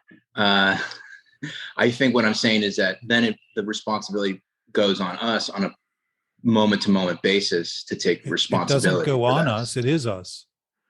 The nature of our existence is we're responsible for the nature of our existence. If there's a responsible essence in the universe and beyond that's infinite, and it's responsible for all that is and all that are, then we by nature are responsible, just like the rooster's responsible to do what roosters do. That's its Well, then- responsibility, is to act like a rooster. Then my Yeah, you question like is, that now, Jack. You love that. my Good question morning, is, Loretta. Good morning, Jack. What scares me is you're starting to make sense to me. Well, then what you're witnessing is the fear you're beginning to let go of. Yeah. You're starting to Touche. notice that this veneer that we maintain is actually keeping that fear in place, and it's a self-induced, self-imposed, self-propelled state of fear. It isn't one that is natural, so our instincts are backward. Instead of helping us survive, it helps kill us. That's the twisted nature of addiction, and that's the twisted nature of this thought. But Philip, finish your point while you were on it, because I want to be my question is, I want to be partially listening. well, that's good, Jack. That's good practice for you. Thank you. Thank you. A much better telling. Yeah. How do you bear the right amount of responsibility rather than create more guilt and 100%. shame 100%. for yourself? Huh? Stop thinking about it in terms of right amount and start seeing 100% is what responsibility is. You know why the big book talks about rigorous honesty? Because Bill knows that when we think of honesty, we don't think of it honestly. Uh-oh. Mm, That's why. that's funny. Well, no, But we it's don't know actually, go through the book and you'll see that he repeats this stuff twice over and over and over again, because he knows that we're conniving enough to read it and think, well, here, what is the other one? There's a spiritual axiom that whenever I am disturbed, and then most people don't ever, in their quote of this quote, don't include this part, but after, whenever I am disturbed, you would think that means all times, all places, all things, all people, every time. But he goes on in comma to say, no matter the cause, a reminder that there's no excuse we can use. Something is wrong with me. What's wrong with me is what I'm thinking. That's the defective nature of a character. Character defects are defects of character, who I think I am rather than who I actually am. And who am I? What we are, not who I am as an individual, distinguishable or distinguished by characteristics that are distinct. My essence is not distinct at all if we share it. So this isn't to suggest I can't have characteristics, to your point, Philip, about developing a story. And who better than David Mamet to refer to? I mean, one of the great storytellers and developers of stories, and also developers of social awareness that's ever been able to write about it. I mean, he is one of the great living voices and wordsmiths of this approach to thinking. I don't know that he thinks of it in the terms we're thinking about it right now, but I would say within the creative talent, most creators are thinking about it just that way, because they're taking credit for what they're doing, not as reality and truth, but in a illusory attempt to narrate an experience that begins to reveal some of the essential characteristics that are often overlooked in our daily conversation. They're looking to illuminate, like Tolstoy, trying to tell stories that help us see better the moralistic. And often every one of those characters contains 22 people that they've known. It's not one person, it's characteristics that have been culled by different people to try to use that as an element to give us a perspective about what we're looking at and how we are. In reality, not in some, that's art is essentially looking at essence. It's looking at boiling things down to a point that makes sense to everyone, because everyone is relating to it from a point of view that is aligned with that sense that's been made. That's what you want art to do. Yes, you're echoing, Loretta. Loretta, I have a question. you have an echo from you. Oh, And I didn't- sunglasses in a garage. Do you have two? Well, it's because I don't have on eye makeup. It may be your Right, headset. hold on. I think your computer's picking you up. And your head. Better. What's that? Just better. It's a little low. Perfect. We can't hear you at all now. So, Philip, do you see that?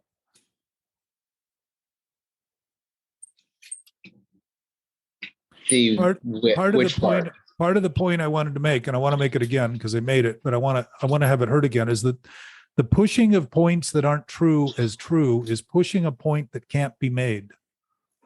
Mm-hmm. We make it up, and then we push for it and push for it and push for it, but it never gets made because nobody's listening to nonsense. Ultimately, nobody can hear things that don't exist. We keep trying to convince ourselves we're going to get it across sometime by bullying people and forcing people and abusing people, and they're not hearing it. They're just essentially acquiescing for the sake of surviving the event. Like most people say, yeah, I understand what you're saying. They have no idea very often. They're as confused as we are in trying to convey it. But we're not honest about it. We're not looking at it honestly and accurately very often. Well, there I have are a quick some question. examples of people doing that. I'm sure. In current politics, let's say. Well, I would say there's good examples in my own experience every day that I do. Yeah.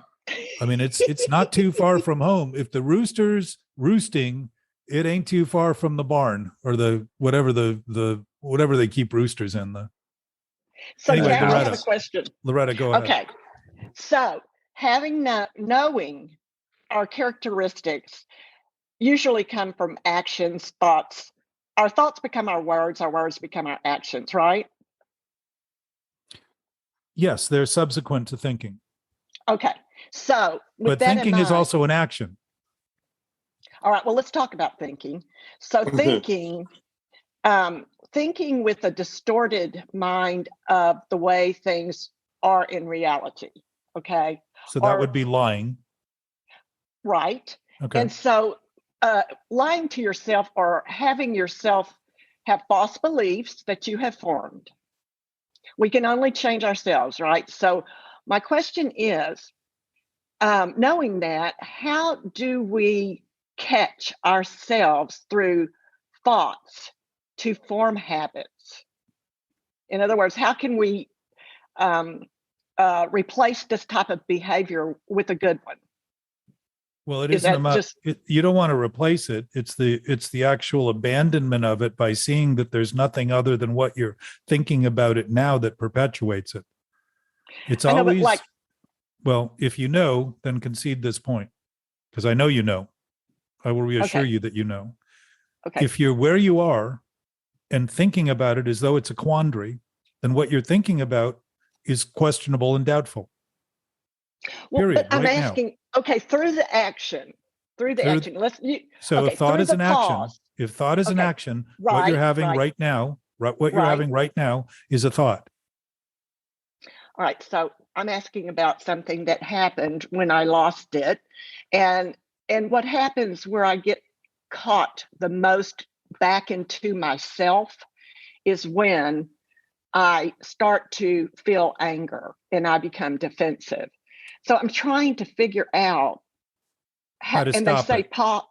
How to stop it. And the pause is fine, but I how you figure it out? You know how you figure out how to stop something? I'd love to know. Figure out how you're starting it. If you keep wondering how to stop a car and keep driving it and keep wondering how to stop a car and keep driving it, it's probably going to run out of gas at some point. You're going to go, that's the solution, running out of gas. You know what running out of gas for humans is?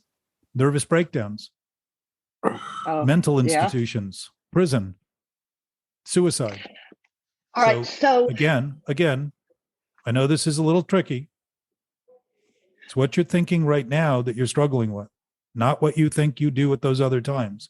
It's thinking that something is happening at another time than now, because nothing else is happening than what's happening now, and nothing else will ever be happening. Wherever you are, you will always be in the present nature of the absolute presence that's, I would say, the essence of existence. All right. So that's your mindset, correct? No. Well, it wouldn't be set because it can't be unset. It's starting to notice that something absolute can't be accepted. We can't be away from it. We can't be a part of it. We can't, it just is what it is. And it is who we are in our essence, not what we think.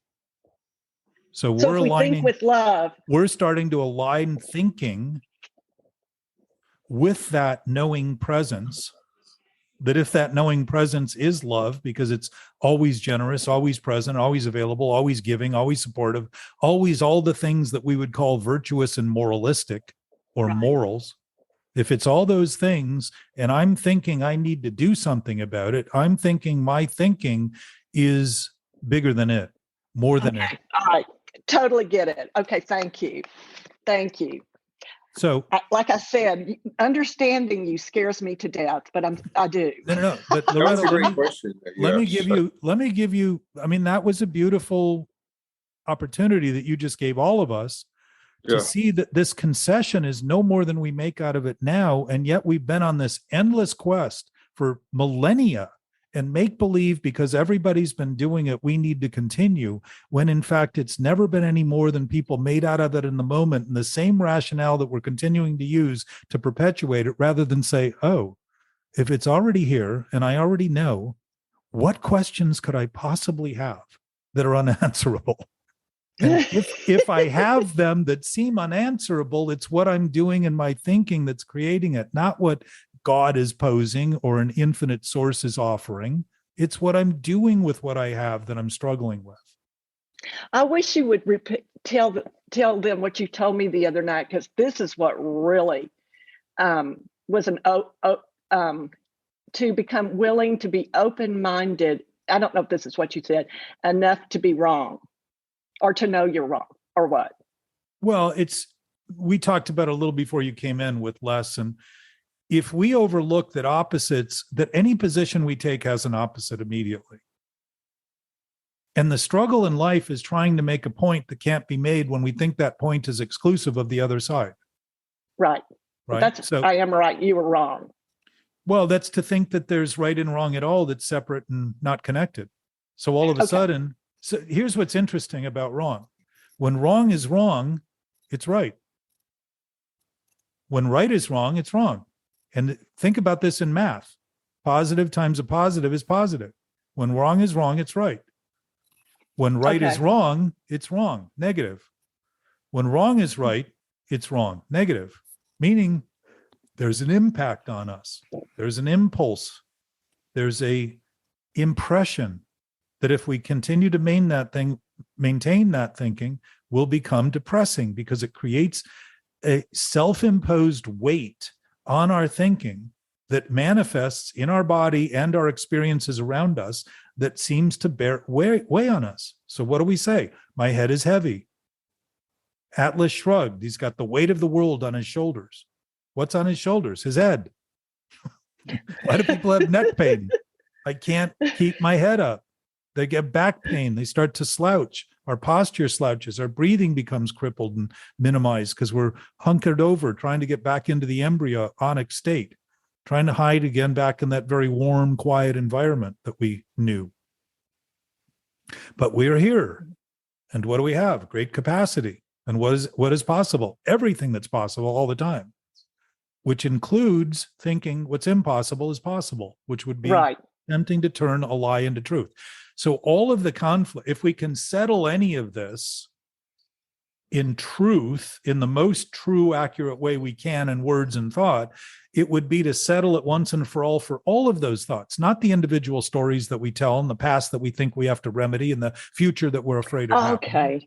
All right. It's starting to see it accurately now and say, oh, if all the conflict I come up with and all these dubious questions, if I'm having doubt and asking questions, I'm admitting and even missing the fact that I'm admitting that something I'm thinking about is questionable and doubtful. So instead of trying to answer the question, just start to notice that whenever I have questions, I have that because I'm in doubt over what I'm questioning. It isn't to say I can't come to some practical solution within the relative terms of this human existence I have. But the chances of me coming to useful terms with that when I think what I'm doing is right against all other odds is me denying the wrong I'm going to use or not use to give me guidance to that ultimate action that will make that thing that is possible. I will create the impossibility by engaging at a level that's impossible. Absolutely. Okay. So let me also mention, when Loretta calls to talk, she texts and says, do you have 2 minutes? And we talk for 2.5 hours. No, we do not. We did the other night. But well, I make that point. It was time well spent. I make the point because if we're engaged around this at all, the time, there's 168 hours in a week. We're spending 2.5 hours a week together for the most part. If the opportunity that exists here exists everywhere, then utilizing those other times to start talking about what you were talking about, Anthony, how do I convey this? How do I talk about it? Begins to reveal how inept we are at actually conveying these things and how insistent we are about other people trying to understand what they must already know. And again, our failing is the thinking they don't know, and I need to tell them. Oh, I love that. And so there's a lot of freedom. Now, that because it hasn't been popular long enough, and we're not addicted to that idea, we're addicted to the ideas that are wrong. The only addictions we have are with things that aren't true. Addiction by its nature is a lie. When you talked, Loretta, about talking to yourself, the self we're talking to is filled with fear because it's the self we think we are, which it isn't. So if we think who we are is that self we're talking to, and you're starting to witness the fear and face the fear, and it scares you, it's because you're finally starting to look at what's been going on that you thought wasn't happening when you came up with all the other deviant forms of escape that gave you the impression that what you were feeling isn't what you were feeling, while in fact you were being chewed up with anxiety and stress that eventually leads to the explosive anger that we express. It's inevitable. It's a natural consequence. And that volcano is just like a volcano. When enough pressure is built up, it blows. It doesn't mean there's no pressure being built up before it blows. It means there's pressure being built up before it blows. We are all wearing that pressure in every instant. We make believe things are true that are not true. We are wearing the pressure and pretending we're not by not admitting the wrong we're thinking. And as a result, the wrong we're doing, and thinking the only way to do it is to always act like we're right and always fight for what is right. Why? Because we're wrong. Self-indignation and self-righteousness is wrong by nature. Self-righteousness is never right. It's always fighting for a self that's wrong. It doesn't exist. It doesn't mean we can't have those thoughts like Philip, developing the narrative and the characters. We can be anything we want in terms of what we think.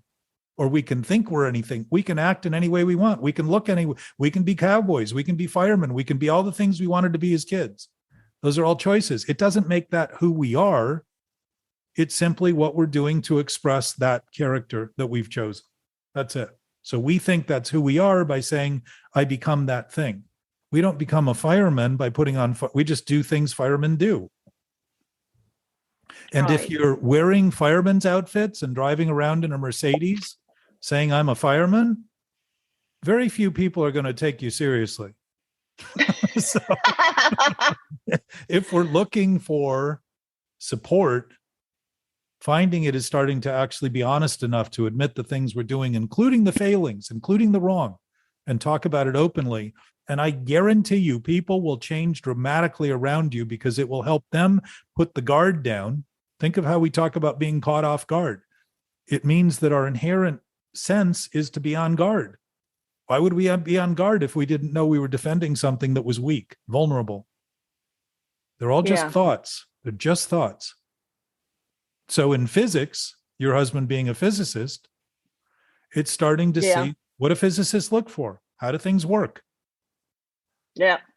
If we're looking from a point of view that we don't even understand how our thinking works, we could spend decades searching and finally realize somebody and get a Nobel Prize for something that could have been obvious to some 9-year-old. Right.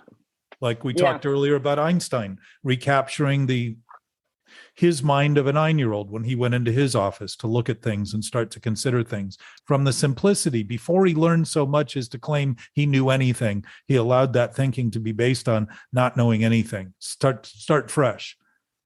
Within thinking. Yeah. But also what happens was, obviously, his awareness, his knowing awareness was expressed very quickly. And everybody said, I could have had a V8.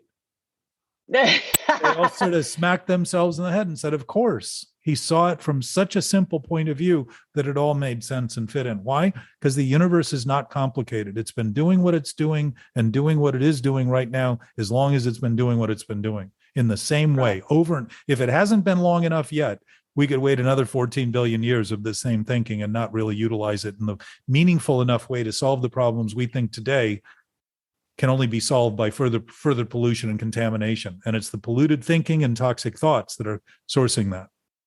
Right. Nothing And more. I guess the present deletes the, or if you want a clean or clear mind, I guess that is in the present. Well, the mind in the present is not our brain. Our brain is a product of that mind. And to begin to see that brains think, humans think, and beings are, is to begin to see that our nature is in being, and we happen to have a body navigating a seeming universe of forms, shapes, sizes, colors.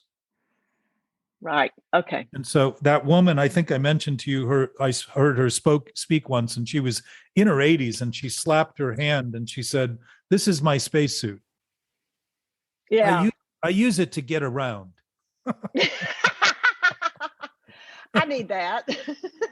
So if we are undermining our capacity to think in ways by misutilizing it, we're creating the conditions that have the whole world appear difficult, life seem impossible, and so on and so forth. And other people are impossible. This is a very possible conversation to have with everybody if they already know it, because they too will quickly, without the challenge that forces them and seemingly forces them to defend their thinking, when you begin to admit things that people don't tend to talk about, like, I can be as wrong, I'm wrong thousands of times a day. I like admitting that. I used to think I needed not to be wrong, and that was my goal, and I needed to look like I was right all the time to survive. It was killing me, literally. The stress from it all was because it wasn't true. I was maintaining that lie. Right. So the other thing about a lie is normally it's thought of as something that we do to keep something secret that we are aware of. See you, Ty. Have a good drive home. It's to keep something we are aware of from other people being aware of it. And what's interesting about that is that when we think we keep secrets, I would suggest there are no secrets, that we secrete through our own anxiety and our own irritations and all that stuff. That thing we think we're keeping secret, it sort of bleeds out of us in the blood, sweat, and tears that we end up causing. But in attempting to do that is attempting to make believe that our control in life is not having things as they are, but as we think they are. And again, giving credit to thinking as being the source of this problem, misutilization of thought. Okay. So there are no secrets. And the idea, the point I was making, the bigger point is that any thought we have that's wrong, meaning it has no substance, it has no base, it has no denominator effectively, no matter how big the numerator, no matter how many things we pile on top, still has nothing on the bottom. So it's nothing, non-substantive. It's basically just a thought parading as truth and reality. Any of those that we maintain that are wrong, that we rely on as right, create the exact same impression as a lie that we think we're keeping from others. Right. And what's the impression? Depressing when we rely on it. What do we have? All-time high levels of depression, anxious disorders, mental health issues, people finally talking about it. Gymnastics, what was her name? Simone Biles, I think, started to talk about it. And all of a sudden, other tennis stars and other people started talking about the rigors. There was a ballerina from a male ballerina that ended up in London from Russia that was one of the best ever. And he eventually looked back and said, I had no childhood. The discipline of this, the insistence of people, they saw that I was capable, and the insistence stripped me of my whole life. I don't know that that's true, but I think his experience, again, replicated the fact that we attempt to think the things we're accomplishing are gaining these great attributes that may be beautiful to watch, but are suffered by the people doing that. Wow. There's a certain suffering. The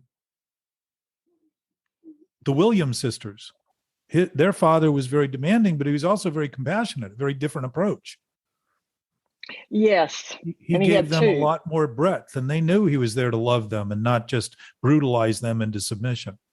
But that brutality has very little to do with somebody else and everything to do, as Anthony said earlier, if I'm doing it to someone else, I'm doing it worse to myself. And that inner dialogue is the greatest enemy that we can be trying to fight when in fact we've created it. And it's like trying to wrestle somebody that's the exact weight, size, talent of ours and wonder why it's exhausting because we can't seem to get anywhere with them. And it's a little different than that. It's and not only am I doing it, not if I'm doing it to them, but not only, because it doesn't have to be that you're doing it, but not only am I doing it to other people. To them, Anthony, you're doing it. That goes back to Philip's question. But your statement was, not only am I doing it to them, but I'm actually doing it worse to myself. Exactly. So I was saying there's no greater enemy than the one within when we do those things. Yeah. And what have I been accurate now enough? Well, my computer went out. Yeah. You can re-listen to this. It's recorded. So. Okay. And when they talk about intuitively knowing what to do, what do you think that means, Loretta? Intuitively knowing. We had that discussion, and you're someone new. Do you know what does intuitively mean? What's an example of intuitively? Well, it's right in there with your imagination and intuitive thinking, and let's see, it's from also with inspiration. But most of the time, I think intuitive thinking is from your body, your gut. You just kind of know these things. You know. Yeah, you know. It's, yeah. Okay. I want to say impulsive. But that's not the right word, is it? It's a little different. Be nice if it was. I'd be intuitive all the time.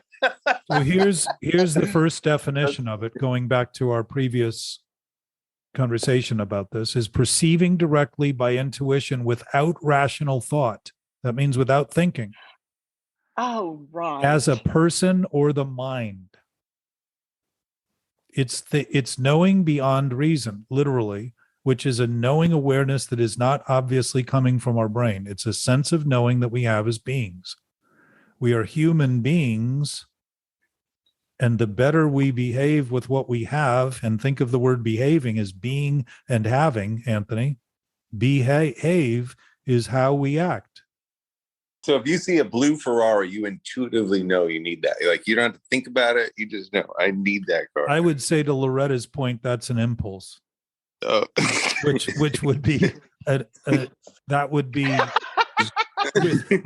within the constraint of the thinking you're doing. That would be what we call intuition of thought, because you would think that it's the only thought you can have, so it would be the only thing you can act on, and that's exactly what addiction is.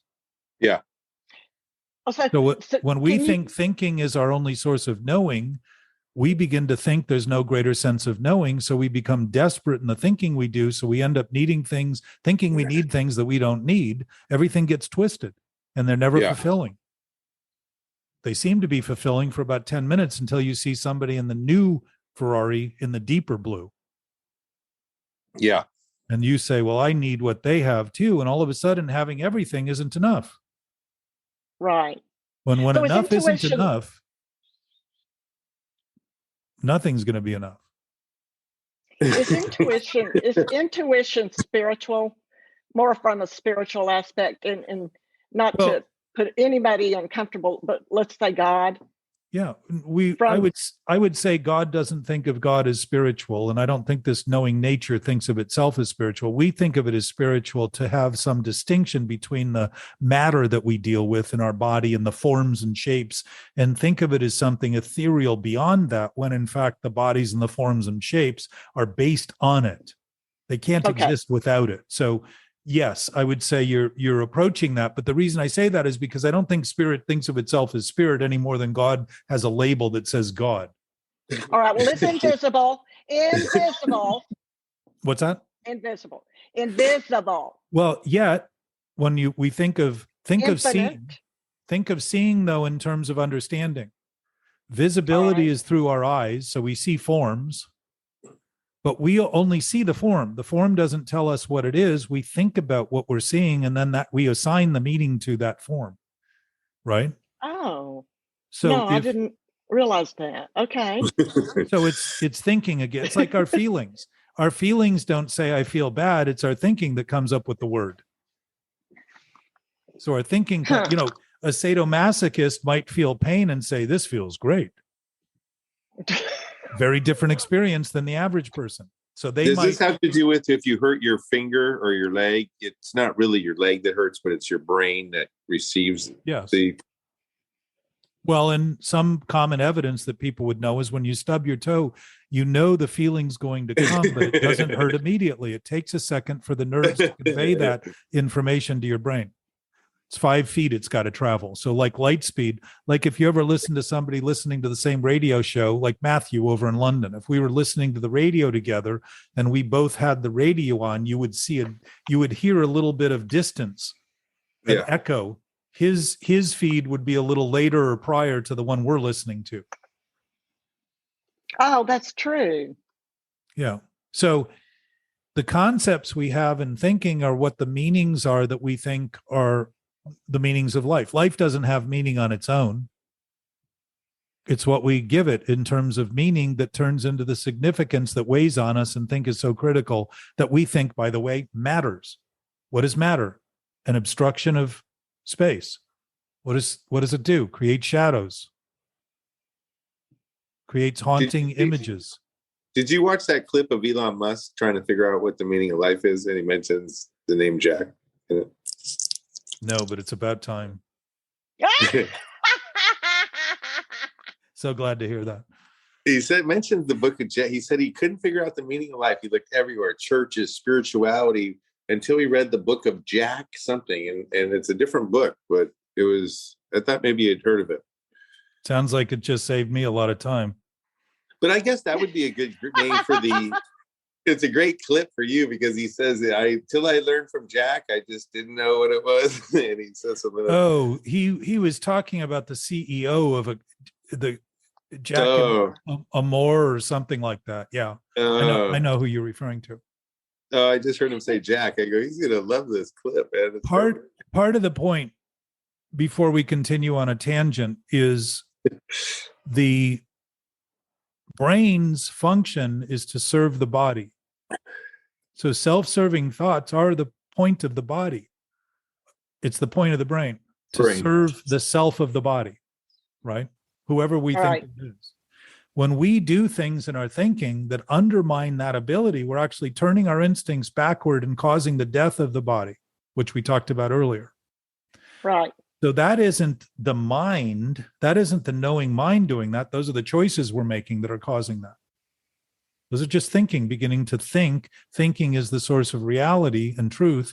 And as a result, becoming so insistent that the pain and consequences persist. And that's the chronic disturbance of obsessive thinking. That's what leads to depression and suicide, addiction, trying to escape the feeling. If the feeling is bad and it's telling us about what we're thinking, then we have a very accurate radioactive Geiger counter saying something's wrong here. Pain is an indication of wrong, not reality. In the sick thinking, we use pain to make believe that that's reality.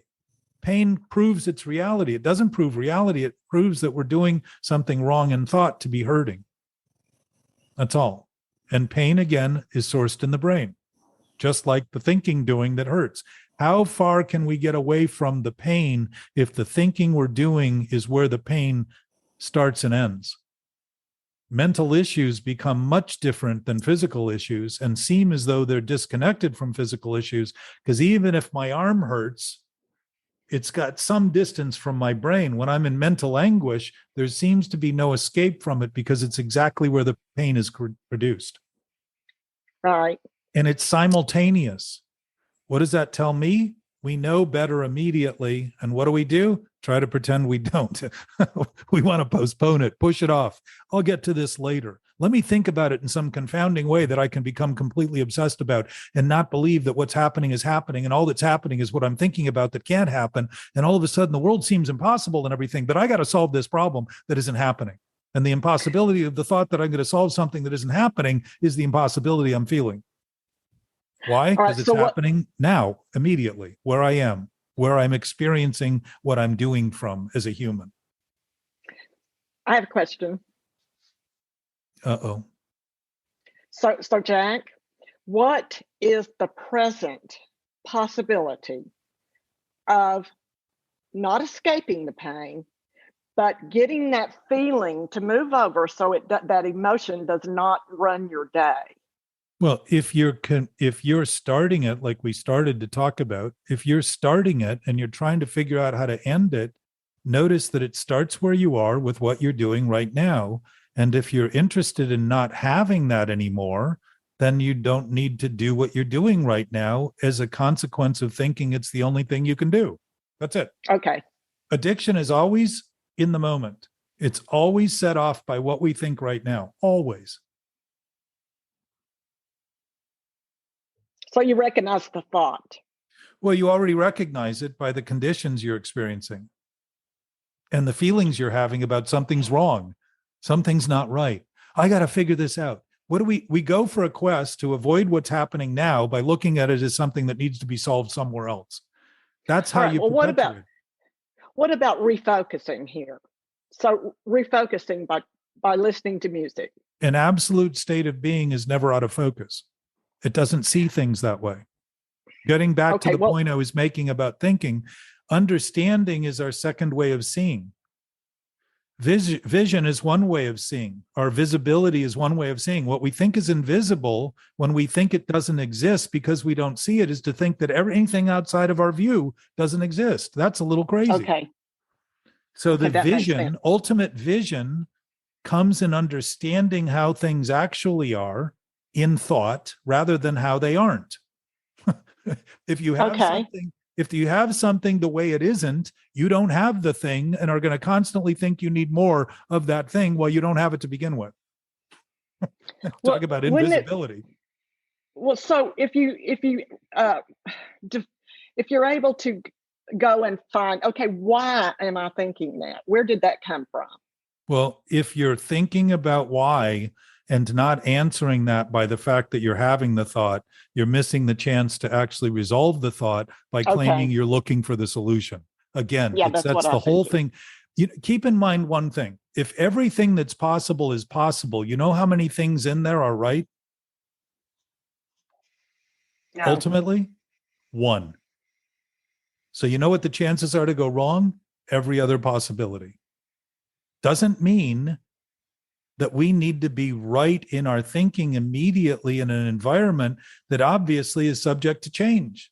If I want to accomplish something, it's not going to, if I need to climb a mountain, it starts in the first step and the second step and building on those steps. If I slip, literally slip, just like in drinking, if I slip, I get to go back through those steps again. I get to start at the bottom again. If I fall, I may not survive, but if I fall, if I fall down to the bottom, I got to start the climb again, if I'm actually intent on getting to the top of that mountain. So when we make decisions to commit to things, we're committing to an uncertain path, and to make believe through expectation it should only be what we think. The chances are that the chances of getting there are much slimmer than if we begin to concede, I'm willing to face what happens when it happens, and I'm going to face it with the best intent of not overcoming, but interacting with what's happening as it happens and being responsive to it rather than reactive. Think of the source of response as being responsibility. It's the intimate relation we have to everything already that we ignore by thinking fighting it is the best thing, by pretending the fight's going to have it in some other way than it is. That's reactiveness. And what's reaction? Think of that word. Reacting over and over and over and over and over and over and over again chronically, thinking somehow if I think about this wrong long enough, I'm going to turn it into right. If I use enough Coke, I'm going to feel great forever.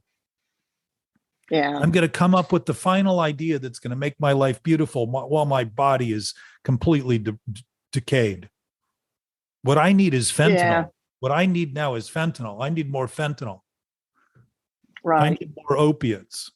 I need something to avoid what I'm doing because I've been unwilling to admit that what I've been doing is always what I've been doing.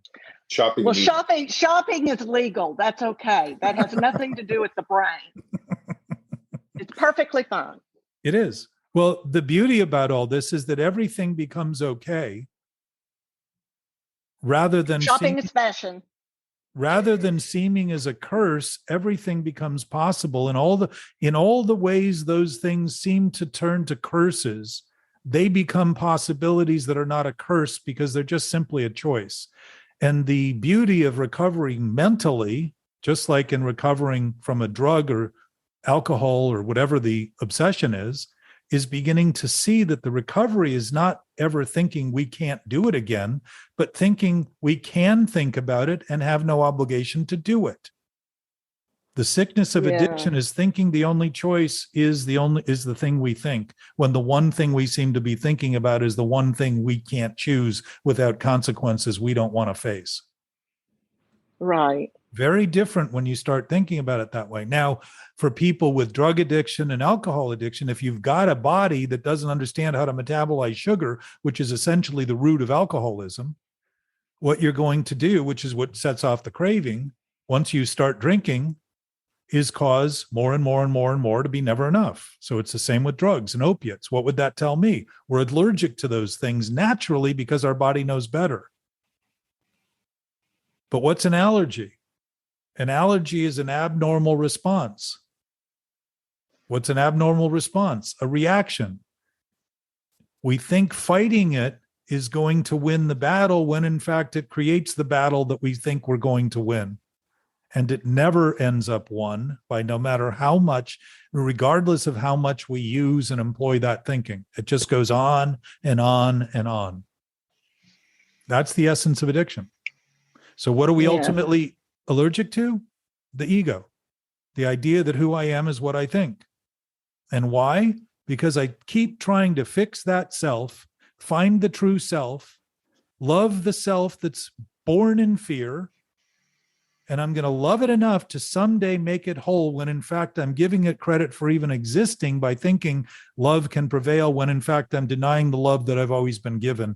And I end up feeling loveless and selfless and or filled with self-centered thoughts. Yes. So selflessness, like selfishness, isn't unnatural, but when I think it's the source of a self that I am, I start acting in ways that defend that self to the point where I can't even sustain. I can't sustain. It just doesn't work because it's not who I am. It's just thoughts, imagined. Well, where did you hear selflessness from? I don't think I've ever heard about that. Well, it may be a good time to start considering it. Well, think of what we're ultimately powerless over in the first step is alcohol, but alcohol is a symbol and a symptom. What does that mean? There's an underlying cause, and the book says the underlying cause is mental. It's a mental disease, a mental illness. Right. And the mental obsession, not the craving, is what drives us back. Every time we stop long enough to have the craving go away, the mental obsession drives us back. Why? That's the root of the disease. And what is that the root of the disease of? Every compulsion, every reaction, every impulsive behavior, all of them. Why? Because I'm managing something I think I can control. So what does it have me do? Things I think I'm out of control of doing.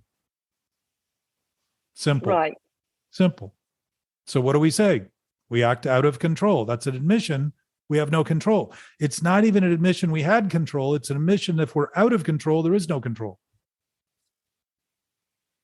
Very different way of seeing it. Yes. Okay, say that again. If we're out of control, we have no control. Yeah, it's like being out of gas means no gas. Except in our case, it means we don't even have a tank to put the gas in. Other than the thought we have a tank to put the gas in. That's it. Okay. It's all fantasy. What's the difference between mental obsession and craving? Well, craving typically is a physical. My suspicion is the craving for the next thought is the mental obsession. Why are we craving the next thought? Because we think we can't stop what we're doing. So we're trying to crave something that isn't even here yet. By preoccupying ourselves and our attention with something that isn't here, we're avoiding what is here or think we're avoiding it, while in fact it's having an impact on our body.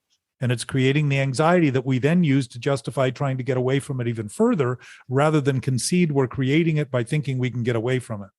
You can't It's like when a dog chases his tail, then once he finally catches it, he always lets stops. it go. I've never seen one catch it. But Well, when things get too neutral and too, I guess to me, neutral would be calm. I conjure things up to make it more chaotic.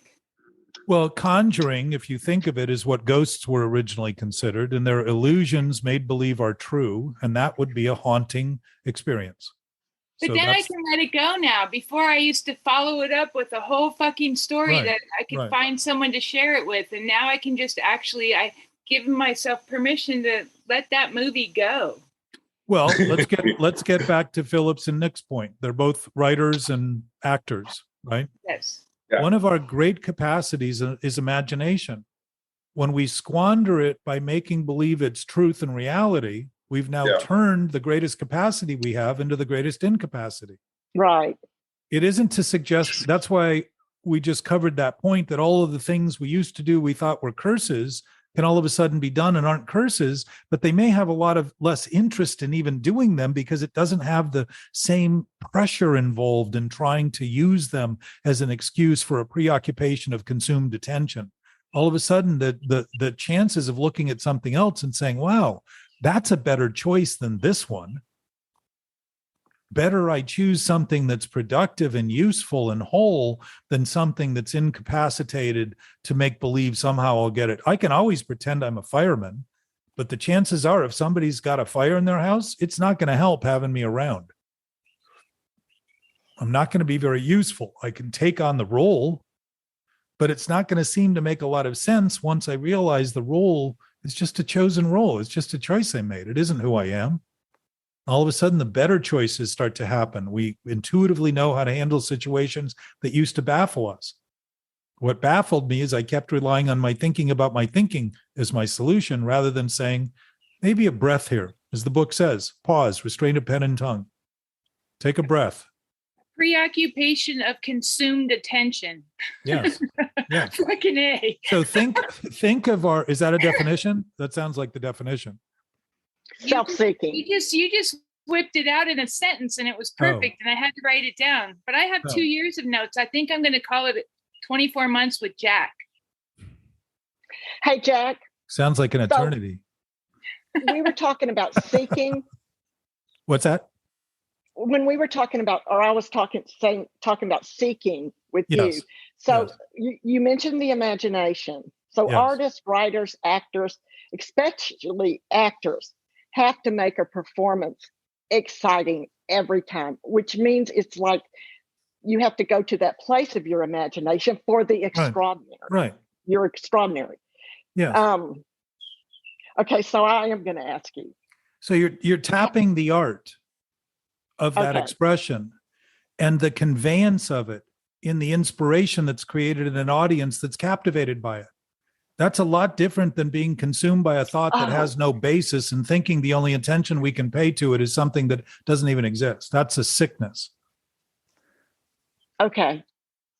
So in seeing that, you start to see what the ultimate art is, the art of life. What would the art of life be? Expressing the capacity and the potential of that life, rather than the incapacity and lack of potential in thinking it's up to us to determine what life's about and who I am in relation to what I think, and all of a sudden wonder why I feel conflicted. Oh, all right. Okay. So now art becomes something that we're all doing. And I will tell you that for the most part, we've been excellent bullshit artists. And even in the term, we use the bullshit rather than human shit as justification. We don't even use the term correctly. We blame the bulls. Right. So we have a capacity that isn't untapped because it can't be tapped. It's simply always our birthright, our entitlement, our nature. And whether we act naturally or not is the difference between aligning with that and being malaligned in our thinking. That's all that it comes down to. So this conversation is about beginning. And today, was a beautiful example of the potential to discuss this openly between us. And it's taken some time. And largely, I would suggest whenever I find things take time, that's an admission of my own defiance that I don't think I'm defying. My own denial that I don't think I'm denying. That's the time it's taking. The time it's taking is bringing me to, if the book says pain is the touchstone of spiritual growth, that seems odd. That something that's based in love would require pain, but it suggests to me how willing I am to be sick in my own thinking for so long to make believe that somehow someday it will come true, until I finally realize it's a delusional idea from the beginning, and the beginning is now. And am I going to re-choose that thought now? Am I going to re-choose that thought now? Am I going to re-choose that thought now? My past has no hold on me whatsoever. None, except to what I think. There's nothing there.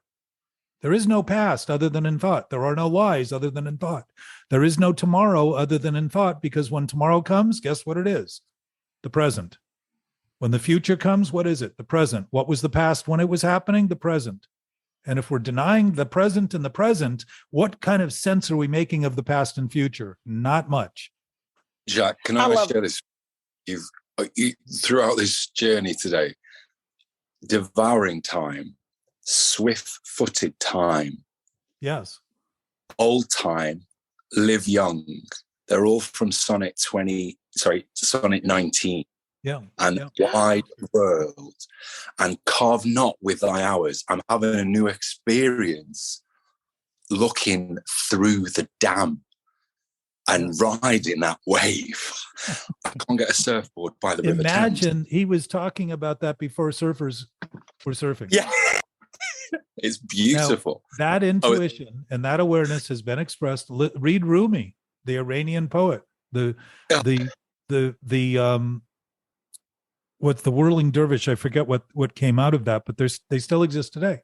But they were talking about an absolute state of being, and something that was us, not, we were looking at ourselves in the intimate sense, not in the self we think we are.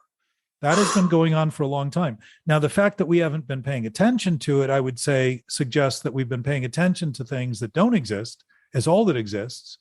And it wouldn't make any sense that that would turn to productive results, but makes all the sense in the world that we're starting to face consequential issues in our world, toxins, poisons, conflict between nations, all that kind of stuff is starting to become apparent. And if you've noticed, while everybody talks about how horrible social media is, social media, which is a manifestation, as far as I'm concerned, of our natural telepathic connection, is allowing people in countries that used to think the party line of the country they were living in was true to all of a sudden say, what the fuck are they talking about?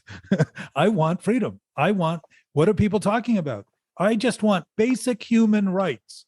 What are basic human rights? Freedom. What's the freedom to think what we think? What's the freedom to think that we can think what's wrong is right? If we're so free as to create condemnation, it's only the condemnation of our thinking that's causing it, not reality and truth. Very big difference in approach. And it's so simple that it's not something we have to get, not something we have to believe, not something we have to have faith in, trust in, hope in, agree with. It simply is what it is as it is right now, regardless of what we think. And most of what we've had great hope in is that the lie would be true, and great faith in that the ego would come true. And all the things we thought about ourselves, we imagine in fantastic ways how we'll look when we're going down in the convertible limousine and everybody's applauding us at the parade. We're absolutely where everything is even possible right now. Always. We always have been. To diminish that is to diminish our capacity in every other way and look as though we have nothing to offer others, and have people stay far away from us because what they don't want is more shit because they've already got enough. They're full of it. We didn't talk about it. People hate to be heard. They hate to have somebody say you're full of shit. Why? Because they are. Matthew, it is such a joy to watch your expression. I cannot tell you. I've watched you, and it's like when you say things, Jack, his face just lights up, and he's grinning and smiling. Think of those terms. Think of what enlightenment is. It's an expression of light. Think about brilliance, an expression of light. Think of those words, radiance. It's an expression of light. That is a natural consequence of allowing what isn't true to be not true. And in the moment we have it the way it is, bam, what we thought was blocking the light. By the way, the sun is always out, even at night. By the way, we talk about it as the sun's not out anymore. We talk about the sun not being out when it's beyond the clouds. The sun's out, or we wouldn't be alive. We wouldn't talk about it. It's actually out. We talk about things that are immediate in our own experience and our own environment wrong. And I'm not suggesting that we don't know better. I'm suggesting we know better and still say them in ways that aren't true. The sun doesn't go down, we go around. Isn't that interesting that it would be us making the impact of the sun, which appears to be going down, and we're still on Earth thinking we're the center of the universe by thinking what the sun's doing is what it's doing to us rather than seeing it as something the Earth's doing with us. We think we're not moving. We're moving at about 60,000 miles in rotation. We're in an orbit, I forget what the 200,000 or 300,000 miles. The galaxy's moving at about 1 million miles. We're moving at about 1 million too all the time, and we think we're unmoved and unmovable. Think of what being moved is. It's allowing the flow of all that's happening to express itself in the band of light that is visible, so the emotions are all reflected in colors of the light spectrum. Red, orange, and yellow, green. It says here, allow for beauty's pattern. Allow for beauty's pattern to exceeding men. It's the same sonnet. And I'm literally, Einstein's first. I played within this like a spider today. Isn't it funny that he's another Bill? Yes, he is. But he's a Bill S instead of a Bill W. I don't understand. Understanding. Bill. He's another Bill. Oh. He's the best. He's the best. Bill. He's the best billing for Bill W. He is.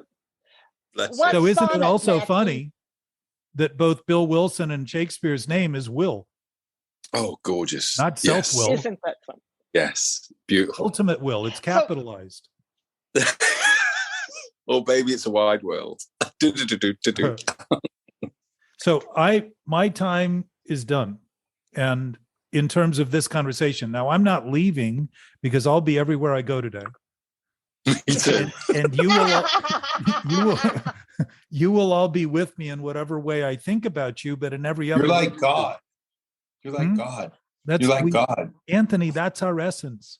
Yes, we talk about it as though it's blasphemy because we're taking it from the idea that we should be condemned by it rather than freed as a result of it. Hey, what would you say my brother wanted to know what your topic was today. What would you say the topic was? The absolute. Your brother hates that subject. Talk to him about the absolute. Remember last week? What does the absolute mean? What does that mean? Anthony, that's as long as it's a question, let's just notice your doubt and then discuss it in whatever terms. The point of the discussion is to begin to recognize that we are in a world of people that are hurting, like we have and are to any degree we replicate these thoughts. And we have a potential to actually speak in terms that are accurate enough to be light rather than heavy. By the way, think of the word light. Think of the different words light represents. Lack of weight, brilliance, lighthearted. All those different things are a function of this non-space-bound element, which isn't even an element. It's not even, whatever the essence is, it's the essence. It isn't even something that is essential because it's not something that can't be. It's essential almost sounds like it's required, but it just is what it is, as we are. Matt, good to see you, buddy. Love you, man. I love you down there doing push-ups with Les at the beach, at Muscle Beach in Venice. I love that. Oh, my Oh, boy. Oh, look Matthew. at the background. Oh, Matthew, what sonnet were you referring to? 119. Number 19. What? 19. Number 19. 19. look at they're at the beach. You're at Venice Beach, my stomping grounds. So Loretta, while you're at that, read Sonnet 116, which I think is the love sonnet. Yeah. And see if what he's talking about isn't about the absolute. Now, when did Shakespeare write? When did he shake his spear? Probably 1500s, right, Matthew? Yeah.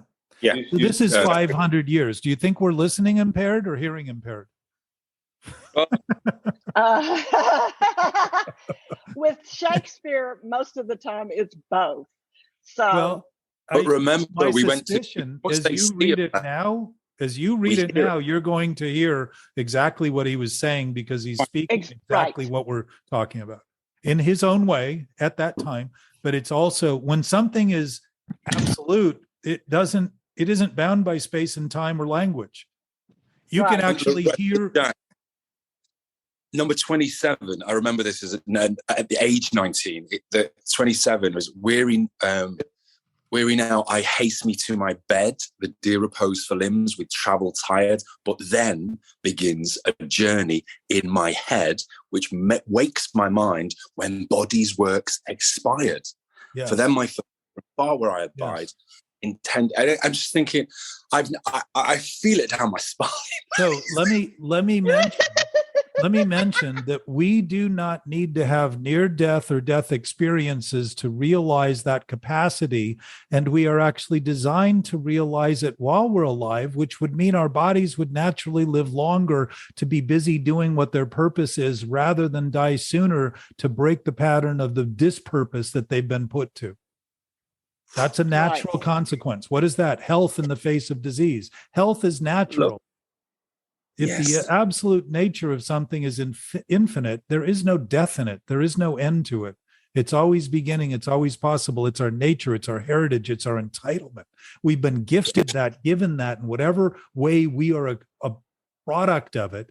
And maybe we aren't even a product of it. Maybe it just decided to have us all so we could have some fun.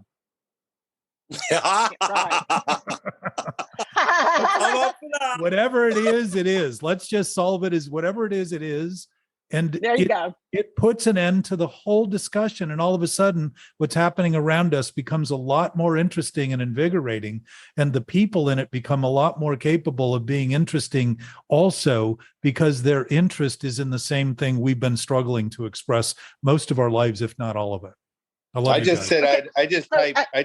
I don't really know. He's hard to follow sometimes. He's very complicated. Well, hey, Jack and Matthew. I'm glad you're not a detective. One of Shakespeare's awesome. writings. What? One of Shakespeare's writings says, "In this beautiful, beautiful world of love, yes, where there is love, I chose hate." That could refer to addiction, right? Absolutely. He's referring to he was speaking to the common man because he knew the common man was facing peril enough to listen, when in fact the people in power back then used to sneak in and act like common men to be able to hear this conversation that had never been held in public, to announce to the people that were always considered to be second nature, second tier, or lower class, that they were part of the thing and made what everyone else did in that pompous role laughable to them. It was a discourse that had never been introduced. He introduced it to society. It was his job to say, I'm going to talk openly to the common people. And people from the royal families used to sneak in disguise so they could laugh at themselves, because there's always relief and laughter for everyone involved, including the person who the joke's on. So we'll talk about that more next time. Desi wants to know what sign you are, real quick. What sign are you? What sign are you? She wants to know. Stop sign. Bye, y'all. Love you. No, guys. what sign? Wait, what sign? What sign, Jack? I'll leave that with you. 1 of 12, Anthony. He's staying neutral. He's the Libra.